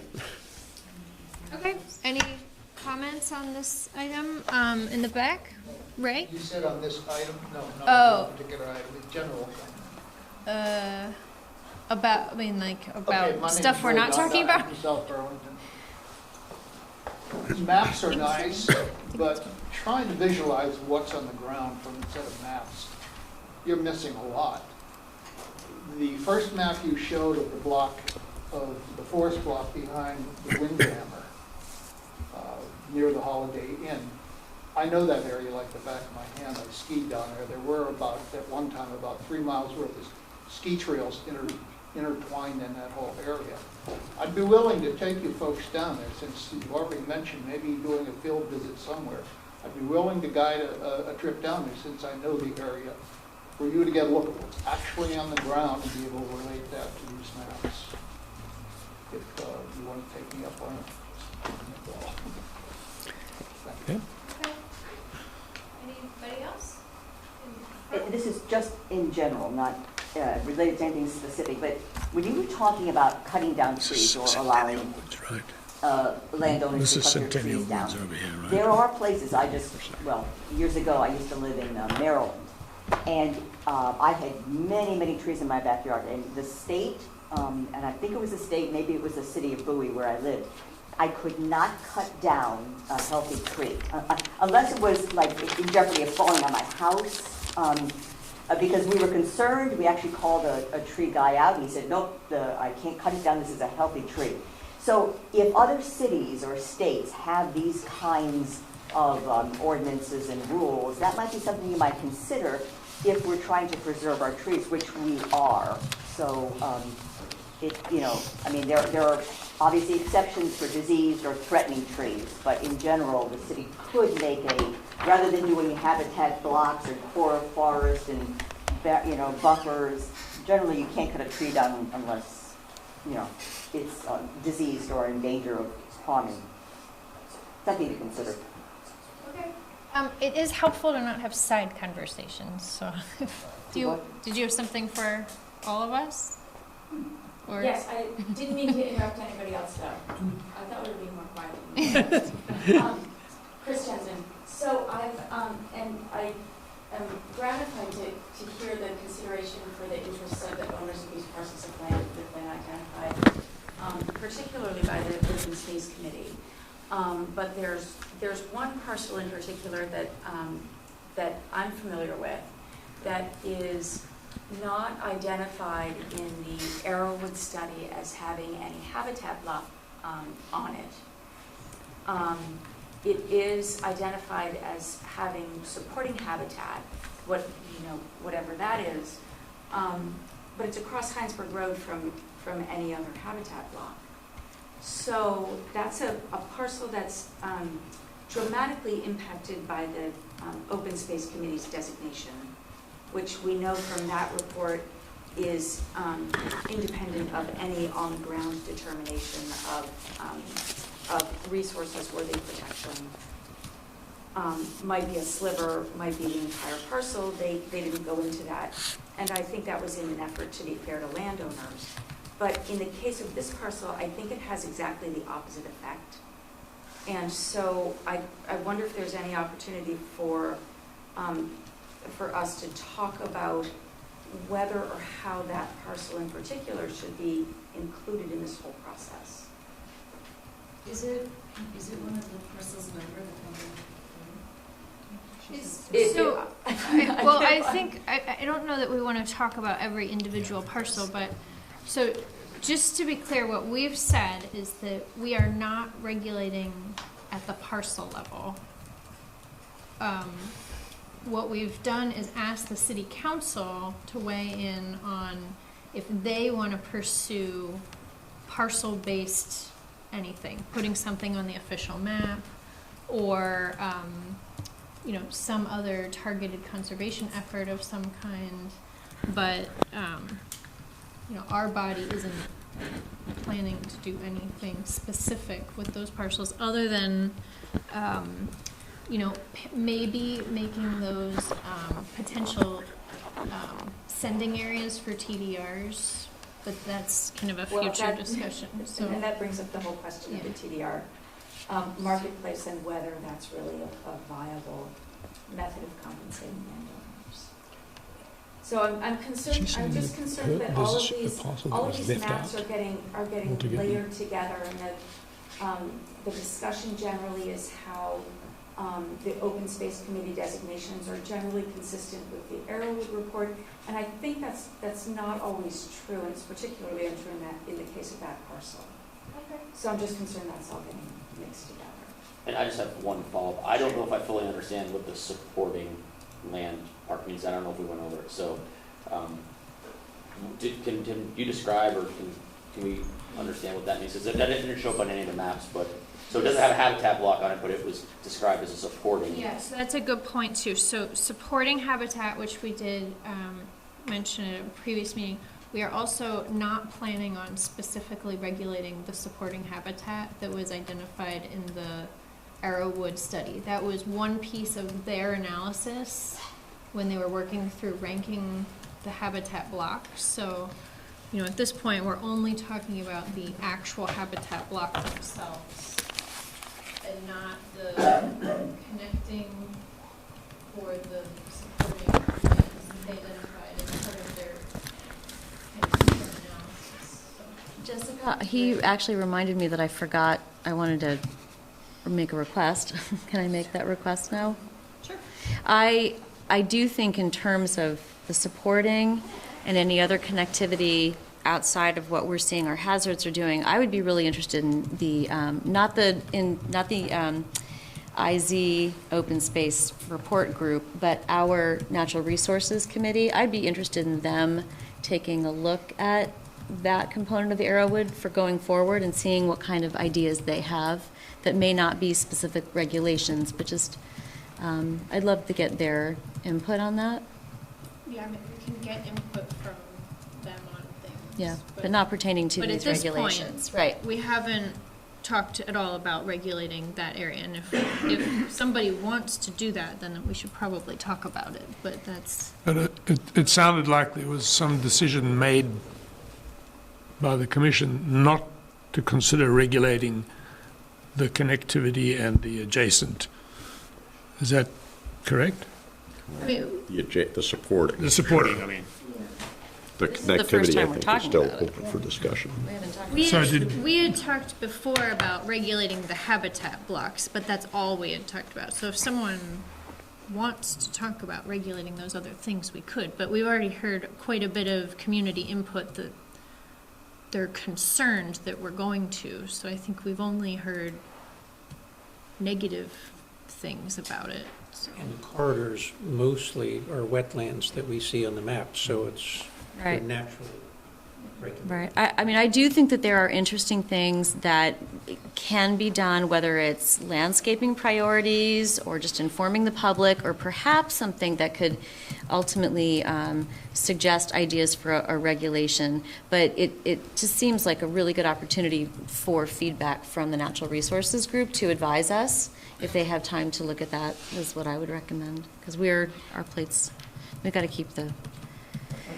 We have to have an open mind about those other aspects of habitat blocks. Maybe not initially, but as a follow-on. But In the front. Thanks, Frank Comfortovich. A couple things come to mind tonight, and Bernie, to your point about the listening sessions, some of the things that we want to say, it's really important that the Planning Commission as a whole hears them, and hopefully they're not repetitive, but when only just one or two of you come to a listening session, which is understandable, it's difficult to get the entire issue out to your entire panel. So we'll try to keep it as focused as we can, but tonight you talked about kind of a fairness issue for landowners that have small lots. And so you imagine if somebody in that one development had I think it was like a 1.02 acre parcel that he lives on, and he's going to be subject to the habitat block regime, whatever it turns out to be. But if his next door neighbor has a 9.95 acre lot, he's in the clear. So if you look at that little subdivision, some guy's going to be in, some guy's going to be out. I mean, right next door to each other, someone's backyard is going to be encumbered by this regulation, which may even go as far as to say you can't cut trees on your property. I'm just thinking that that's going to be a big problem for people in similarly situated neighborhoods. I'd also like to bring you back to Act 171, which you should please find time to read, because it's 95% of Act 171 is about forest production, forestry, forest wardens, fire permits, cutting trees, maple production. There is a reference that tries to pull the regional plan into this concept of habitat connections, but it's not all about habitat blocks. Habitat blocks have come to us here in South Burlington by way of the Arrowwood study. And tonight, which is your first night considering what the Arrowwood study means, we have a lot of questions and a lot of concerns about Arrowwood's study. The first thing I would just say, we'd like to have an opportunity to talk more about this. It's not a scientific study. It's a policy paper. A scientific study would be a study done that can be replicated by other scientists and come to the same results. Arrowwood is full of suggestions and ideas and sort of concepts that were custom made for South Burlington for this one engagement. We asked Arrowwood if their studies have been used to implement zoning regulations or bylaw changes in other communities, and the answer was no. So it's really a one-off report that may or may not work in South Burlington. Maybe it will, and maybe it won't have, maybe you won't draft land regulations that are really problematic for the owners affected by this designation, but that's why we're here. The other point I'd make about the size parcels is that Arrowwood ended up saying that a 20-acre parcel is going to be given this habitat block designation. That was a parameter that they just came up with. Well, once again, the guy that's got a 19-acre forested parcel is completely off the hook under the habitat block designation, but the Arrowwood report, because it chose the number 20, means that people are going to be treated very dissimilarly. I think what I'd like to ask the Planning Commission to consider is that it's important to consider forest fragmentation and habitat protection, but I don't think the Arrowwood report can be used as the designating tool for this effort. We're going to end up with a big problem here in South Burlington, and the problem is going to take us right back to Act 171 and Title 24, which gives communities the authority to enact zoning bylaws. We do not have the native authority to create new land use regulations. That has to come to us from the state, and the state hasn't done it yet. And if you look at Act 171, I don't think it's there yet either. I'm asking you, you've spent a lot of money on getting reports and consultants involved. It might be a good idea to have a consultant look at these issues and decide whether we're putting our time into something that's really going to be ultimately legal and possible. I thought, Frank, that Act 171, at least as it might affect South Burlington, was simply that towns or cities have a plan to limit forest fragmentation. Correct. And I don't know about all the rest of it, forestry and how it's regulated and so on, but that was what I understood to be the part of Act 171 that would affect us. It does, Michael, I agree. If Act 171 talks about forest fragmentation and specifically about that. And it doesn't talk about preventing people from cutting trees on their property. In fact, this is about forestry. It's about timber cutting and things that happen all over Vermont as an industry. We are taking it and bringing it home and saying, oh no, this is a tool to tell people they can't build on their properties in South Burlington. There's a huge disconnect that I'm not seeing. That certainly wasn't my view Act 171 as it might affect us. But, yeah, it kind of combines the two. Act 71 amended Vermont planning statutes to encourage and allow municipalities to address protection of forest blocks and habitat connectors while supporting the local forest products industry. Right, I agree with that. Habitat connectors, it doesn't say that you can't, it doesn't mean that a forest, Arrowwood said that a forest block is a habitat block. They didn't want to use the word forest block because it didn't accomplish what Arrowwood was urging the city to consider. So Arrowwood changed it to habitat block. So Arrowwood was not urging the city to consider something. We asked Arrowwood to define the areas for us. So it's, I know that might sound similar, but like we specifically asked them to do what they did. It wasn't them. I appreciate that, and I would like the opportunity, we would like the opportunity as landowners who are affected by this concept to come to you and talk a little bit about the Arrowwood study, the methodology, the conclusions, some of the work that went into that study before it's taken and used as a planning tool.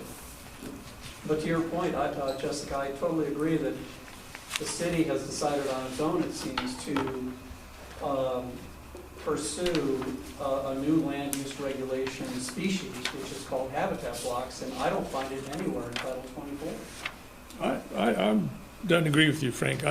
The Commission asked for this work as guidance in the difficult task of writing environmental protection standards for South Burlington. That's the genesis of it. That authority is not native. It's advisory. From the statute.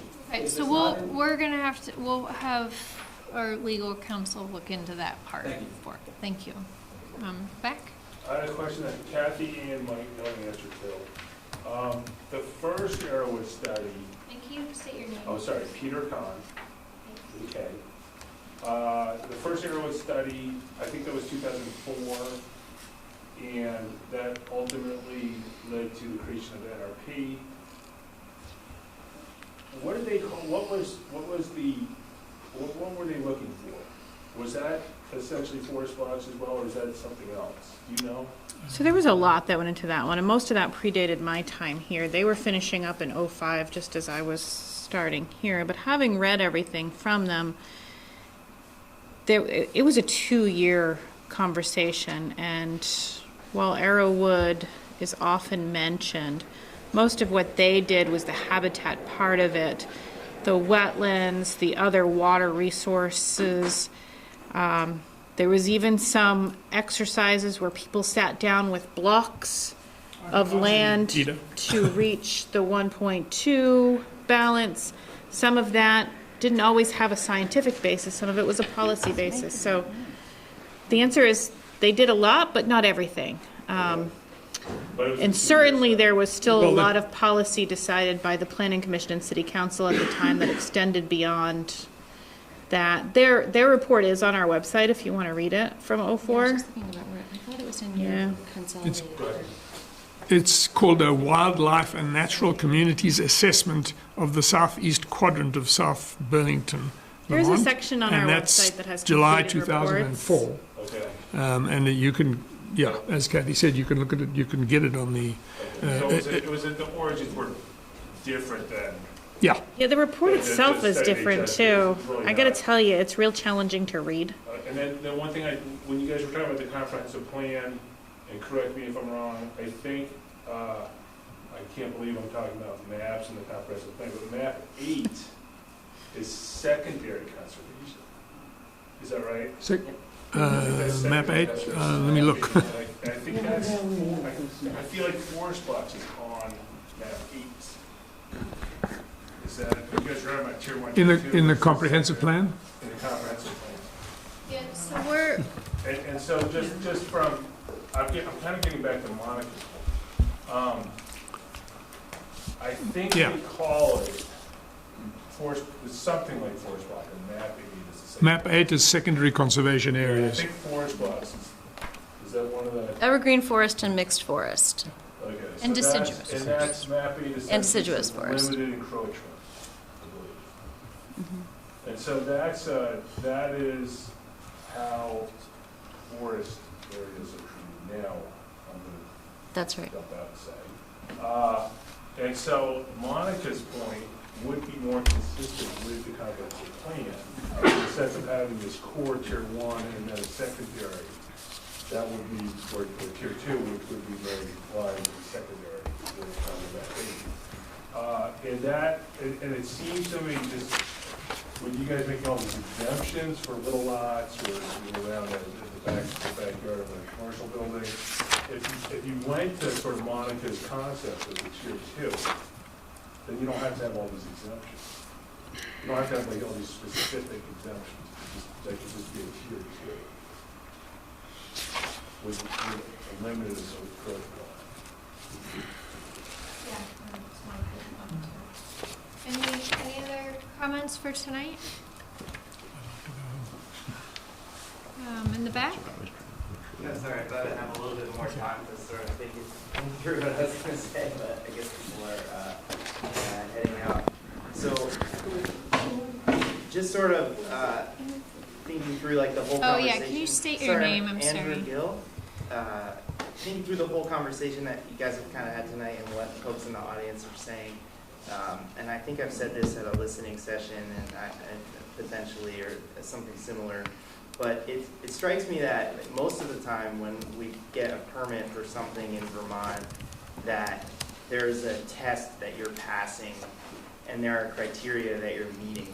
And those things are discernible. You're either having an impact or you're not, right?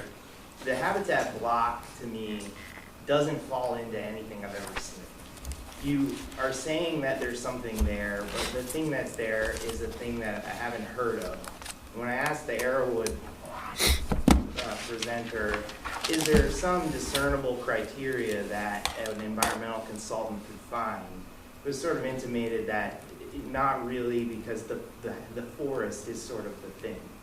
And I think we would all sort of do better in looking to regulate this if there was a framework where you were putting the burden on the applicant to say, look, connectivity is important in South Burlington. Show us that your project is not going to impair connectivity. Let us show you how we're going to do that.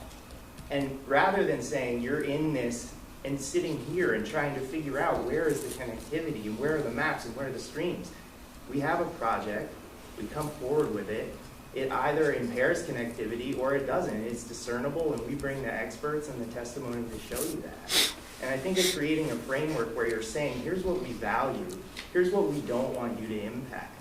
That's going to have a much better outcome than saying, you just can't go in here, when the here is something that is potentially covering 100% of somebody's property. And I think it'll get you to the same position, right? If what are you protecting? What are you looking for? So I would just, we have a consultant who's going to look at some of the reports that Arrowwood had done and to sort of help develop some of those critical framework elements. And, we'd be happy to share those with you guys if that direction of sort of saying, here's what we value and show us that you are not going to take away from that is valuable. So, thank you. So hopefully your consultant is including then, it's really the riparian, the connectivity for the animal, for the wildlife. I mean, that's the key. So hopefully they'll add that component to it and see. Sure. That'd be great to see. Anything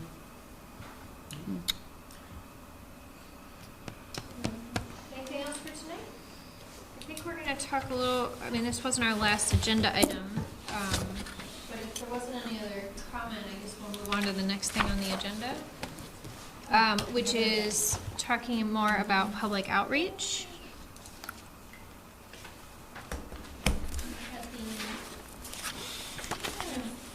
Item 6. Thank you, everyone. I know this is a lot and 2 nights in a row for most of you. Give you anything? We didn't give you anything in the agenda for this, right? Right. No. So FYI, for anyone curious, UVM is winning. In case you're curious. And playing with an They better audience. be. They've been jinxed against UMBC, so hopefully they're going to win tonight. 3 minutes to go. I'm sure they up by more than one, I hope. 5. Oh, 5? It's a round. Let me wait for it to be quiet. Feel better for If you're 15. gonna have a conversation, please do it in the hall. maps. We're not done. Yeah, Thank you. let's get this finished. See you next time. So Paul puts in here he's going to provide something at the meeting. That's Paul. I don't have anything to give you. Oh, and but what I heard from Paul is have that there wasn't you know, anything in the agenda because, in the packet, because he wanted to make sure we had the discussion with city council first. Yeah. To make sure that they didn't set any specific timeline, and they didn't, because they didn't have the economic report, so. So one of the things we just wanted to talk about was how to set up continued listening sessions, how you feel they've been going, how to keep them going. Goodbye. Any changes? As far as staff recommendations go, we want to remind you that we are available for whatever schedule you guys choose, I whether have a that be suggestion. evening or. We got Bernie. We've generally Have an gotten. audio recording of the listening sessions, Okay, that's a great idea. because that makes it a lot easier and you'll miss less. I like that. We did that at the one here the last time. We actually had it videoed. Yeah, because it was going to be a regular meeting. Yeah. So, Michael, I like that idea. We could definitely do that. Diversity, I think, is key to listening sessions. Diversity of times, diversity of dates, diversity of commissioners present, diversity of topics. We would recommend that you make sure that some of these are very topic specific to guide the conversation. We've been hearing at previous listening sessions that relating them somehow to the topic of conversation that either has just been discussed or will be discussed by the Planning Commission is very helpful. Doing it in advance has some challenges because we often don't have the packet ready for you far enough in advance for somebody to absorb in time for a listening session. So what I would recommend is after where things are introduced, but before a Planning Commission where you expect to sort of take the straw polls or make any decisions. But I think some things like, for example, at our next meeting, I think we're going to be talking about master plans. That's going to be something really new for you. So I think that introducing it here and then having a follow-up listening session on that is appropriate to have it more after as opposed to before. Yeah. I would say in general that like we did tonight, we talk about it, people get a chance to chew on it a little bit, and then we have a listening session that covers that, gives a chance to get adequate feedback. Because you're right, doing a listening session in advance of the packet and our discussion. The consensus at the last one clearly was to do it afterwards. I would say it varies on the topic, because the three I sat in advised me, educated me in terms of what I needed to think about, and it helped me become more prepared for this meeting. So I think it probably depends. I think for this PUD one, I agree with you, and maybe for others, maybe it just depends. Yeah, these last listening sessions were a little unique in that we had made some statements on guiding like our guiding statements, or Right. whatever we called those. We made some decisions that we kind of put out there. We had the joint meeting with the city council, 2 joint meetings with the city council, one of which had arrows. There was actually quite a bit that people had seen and were commenting kind of on. To prepare for that. Yeah, so I think in this case, they already even had some information that they were commenting on that then informed this discussion, I think, quite a bit. I know this seems like it's gonna need to have, this discussion we had tonight, I think we'll need to have another discussion, but it also seems like there was some interest in maybe a working session too. By the commissioners? From the public at least, on the Arrowwood stuff, but. Well, and I'm also curious about like what the next step is specifically on, because the last, we should be ready to start. We have draft LDRs already for Chapter 12, but they were from a long time ago. And now that we have we'll be this, getting to you. based on, and then maybe okay. I asked Paul whether, might be too big a job, but whether we can have a side-by-side current Article 12 with the proposed changes. So you'll be getting red lines. Yeah, we have a red line already in the Your last one was not a I red couldn't find the red line in. Yeah, in no, the- Michael, that's fair, because I don't think, the RPC wrote it as a strike and replace, but we're changing that to a red line. Because I couldn't find it at the website, the red line one. Quick question, what is our timeline to have the chapter 12 work done? Yesterday. That is, it is actually one direction Timely from question. the council. The council, multiple councilors said they wanted that chapter 12, like, on the sooner end of all the stuff we're working on. It wasn't an actual vote, but I heard multiple ones say that, so I feel like we got confirmation that we don't wanna focus only on PUD and then like let the chapter 12 flounder. I mean, I it don't think was, that was ever the intent, because yeah, they're and so they intricately wanted to make tied. sure I that think they were they clear, felt that chapter 12 was possibly important, even yeah. more important to do first. So Or, you know. Can I just ask, what is the next step then on this, if this core versus level 2 or whatever, clarifying that based on this new thing that came up tonight? What would be the next step on, who's gonna think about that? Who's, I guess that's a good- How does- My question is along with yours. What are we didn't, in my mind, we didn't ever answer the question, are we gonna go back at with these habitat blocks? Are we gonna rank them, and how are we gonna incorporate them into the LDRs? Because we certainly got some feedback from a couple members tonight that indicated that there's a big problem with that. From them. Yeah, so we I'm did- pretty sure there's those of us that don't think there's a big problem with it. We didn't speak up because we spoke up at the listening session. You didn't want us to talk again, so we didn't. So, just so you know, there's those of us that consider those habitat blocks. And they might have liked what we said. So Yeah. it's- So, but I do think you're right, like, in the next couple meetings, we need to have a plan for how we're circling back. And what I thought was we had asked for some additional information about the properties affected, so we could then maybe. Yeah, so my dive in. question to you would be, and this is a conversation we usually have with Jessica. have we finished item 6? Yeah.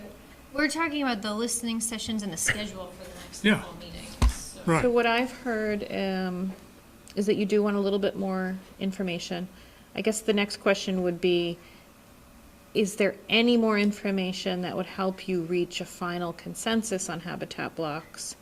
If not, I think we put that on the next meeting, and there doesn't need to be another listening session on it. It's a commission conversation. If you do think there's more information than just what you've identified tonight, We should let staff know. let us know. I think the pieces you asked for tonight, we can easily get you in advance of your next regular meeting. If there's much more, does that include this core versus secondary concept, or? is there, well, So I think we could map that, we could just do an internal buffer, that's all we did, is that what they did? that's what it says. And then the idea being, next meeting, decide, okay, we're going to rank these, or this is how it's going. So let me write a note on that. So I think there was. I have another comment about the I don't listening want to commit sessions. to that yet, but if it's that simple, yes. Okay. Jesus. 12 to 1:30 or whatever it is okay for many people, but there are a lot of people who are working, and so 5 to 6:15 would be a better time for these listening sessions. You get more people. Well, I like Kathy Ann's suggestion, and that's that we should really vary it. Yeah, And so, having one at lunch was good. I think having one after work is good. Maybe even having one in the morning is good. But very time, very topic, so that, we hit everybody's varying schedules, so. I think it would be I could do great 8 by the way. to vary, not that the commissioners who have come have not been doing a But great job, but is there, to also, to have some other ears in the room as well, to vary.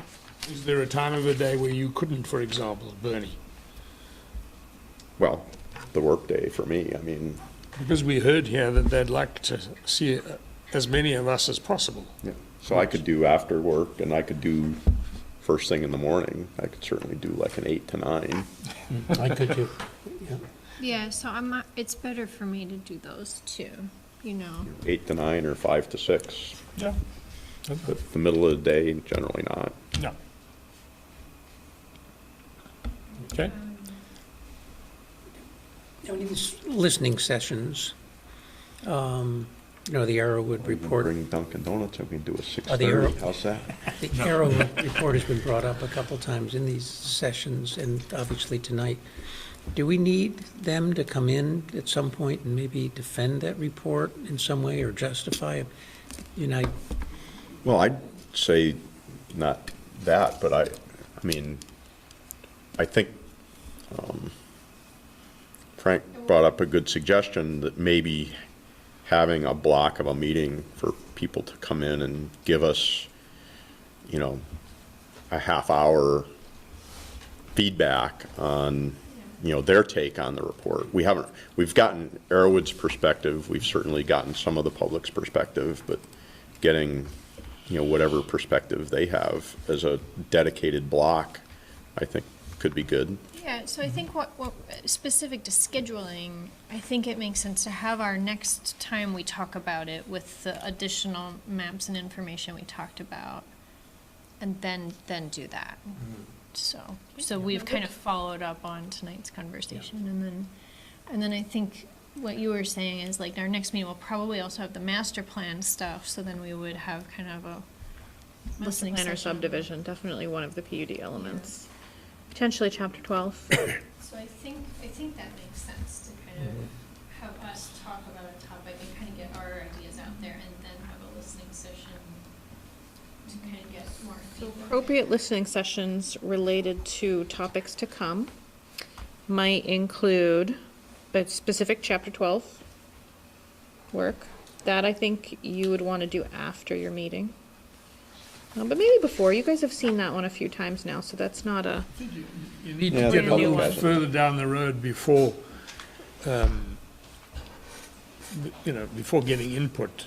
So we are pretty far down the road on that one. You just haven't seen a cleaned up... Chapter 12? Yeah. I'm nowhere on Well, chapter 12. I mean, I'd love to see I've this. got reams of ideas that You've seen... I've seen Three it, but drafts. you haven't had my input yet. We've talked about it as a commission multiple times. Sometimes. Okay, well, we have a draft based on the commission feedback we've heard. So that one might be ripe ahead of your next meeting for, Is that something you could get, if we do sign up for the listening session, that's something you could get to us before, so we could see that? yeah. Yeah, I And was I gonna think we'd ask want you- it to the public as well. For anything, like maybe even on your page, can there be like a parking lot area of, like, if you are able to, what are the two things we talked about tonight? The two things you were gonna work on, they're ready, but they're not necessarily going to be on the agenda for 2 more weeks. Can you add them anyway to a parking lot area so that, like, if you're able to delineate the 100-meter buffer as an additional layer, can you let us know that that was done? We don't all need to talk about it, but individually, we can go in and When kind of, you're while our thoughts are fresh, we can go in deeper. And then there was the other So one that went on for about a year and a half, to, until I got things under control. Michael. I apologize. Okay, noted. I think we can do something like that. Yeah. And that could include putting that LDR drop on, just so that we can start to easily find everything and.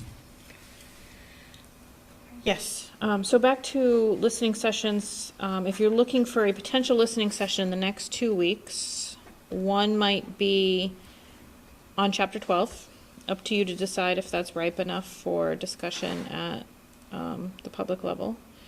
One might be on, so something else you've reviewed at length are the building types, street types, and open space types.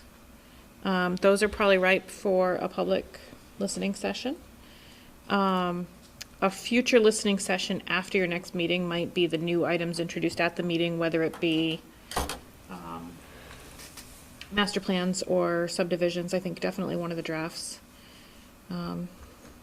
So those are at least 3 items you could start to slot if you'd like. If you want to pull out calendars or... Well, is there a way we can get ideas from the, Wait, hold on, Michael, what were Yeah. you saying? I was asking whether there's a way in which we could get ideas for the topics that should be in a listening sessions from the public and from interested members of the public and developers. Last night I heard the city council ask you, what is going to get in your way of getting this done? I mean, they were pretty clear, Article 12 and the PUDs. Why would you have a listening session on street types or? Because it's an integral part of the PUDs. So if we get to the end and we present to the city council PUDs and nope, we didn't hear any feedback on street types, it's like a whole piece that we never got any feedback on. Okay. So all of those are like a piece because we're actually requiring specific street types, building types, open space types as part of it. So we do, and we already, I think they're something that we kind of finished up a long time ago. So did we change it much since the last time? We're still digging in building types because Well, I mean, it seems like that might be something that would be good for a listening session. it's ripe enough to get started, though. How about TDRs? What about TDRs? Did you have a listening session on TDRs? Because that's something that you've talked a lot about that you want to address in some way. I generally got the impression from city council that we weren't supposed to move forward on that in the short term. So Pardon me? we were advised to hold off on TDRs until we get this part stuff done. Until you get chapter 12 done. And the PUD. And the PUDs? That's what the last thing the city council as a group told us. You mean last night? No, at our joint meeting. Well, and last night too, though, And then Jessica last night. reminded them that they had received the planning commission's summary, and that they'd received that on that earlier, in that earlier meeting, and then they had no specific comment back on that, and our direction was PUDs in chapter 12. Yeah. So I reminded them that they told us to hold off, and they didn't tell me any different. I don't think they told us to hold off. I think they told us what to focus on. They didn't say, don't do the TDRs.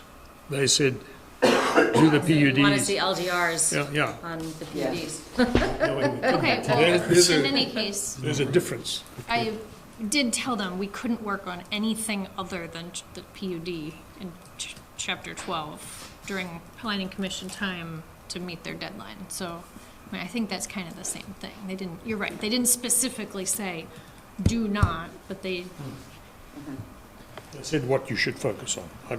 I got it. The World Bank,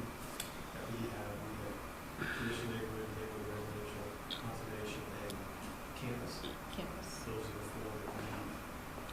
Yes, and yes. are we still on item 6? No. So just as a reminder, when we say PUD, we're really talking about how land is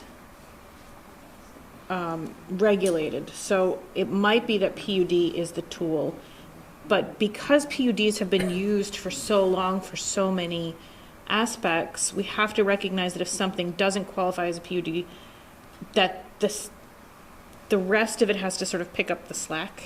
So subdivision regulations are being modified significantly from what exists today. Madam Chair, Master plans that's are not being- item 6, what we're talking about now. Let's stick to the agenda and maybe go home sometime tonight. We're not, okay, yeah, we're trying to schedule a listening I think it session. is, Michael. My question had to do with street typologies in PUDs, Michael. Fine, that's not what we're trying to do here. But it's one of the items I listed as a potential listening session. Yes, because it might be the next meeting. Fine. Then don't get into the nitty-gritty of what street types are. Okay, so it seems like Okay. there's a general consensus that looking at the typologies does make sense between now and our next meeting, because we've gotten far enough. And something else? I don't mean the PUD typologies. I'm sorry, I should have made that more clear. I mean the street, the open space. The other typologies that go into PUDs. We're on the same The page. street, open space. That was why I asked about the PUD types, because of the street I think that'll be another listening session. It makes sense to. Maybe we That's could why do I was it on asking. St. Patrick's Day, since that's going to be cancelled. Do we want to try to do 2 listening sessions, one on 2 different topics between now and our next meeting? Like, is there something else that would be really beneficial to hear now that you think should be, or is that enough? I think one in between, have a meeting, have a listening session between that meeting and the next meeting. Like it would be the 17th, for example. So should we start with topic? Yeah, I think That might yeah. indicate who wants to attend. Okay, I think we decided the topic, the typologies. Okay, typologies as the topic. And it would be next week. Typologies, building typologies, all of I that? think all of them. I think we can maybe talk about all of them. I think so. And then so we were talking about next week, early enough in the week that any feedback could be summarized and be available to us before our meeting. And Michael said St. Patrick's Day, which is Tuesday. Just happens to be. He's going to bring the Guinness. Diet green. I'm Scottish. I'm going to bring haggis. Haggis and Guinness. Okay, so who is generally interested in that topic and wants to be there for that discussion? When's it going to be? Well, then we can pick a time based on when you're available. I can do it depending on the time. Okay, how about if you're interested, then you pick a time. How's that? There is a, At the end of the day. so there is a planning commission meeting that night. What? On the 17th? It's on the 24th. I'm sorry, a development review board meeting. I was gonna say, did we move to every No, Tuesday? no. I mean, Jeremy. Too many meetings. 5 to 6, right, Manny? Is that I'd what you want? rather not do it the same night as the Well, you could do DRB. it before. We've had people come to one and then easily pop down to the next. So I'm not saying it's a bad date. I'm just letting you know your time may depend on Could do it the following day. that. Pretty much available. So personally, I would rather not do it on the same night as the DRB, but I can see We did the before. argument for I'm both. sorry, I didn't mean to scare you away from it.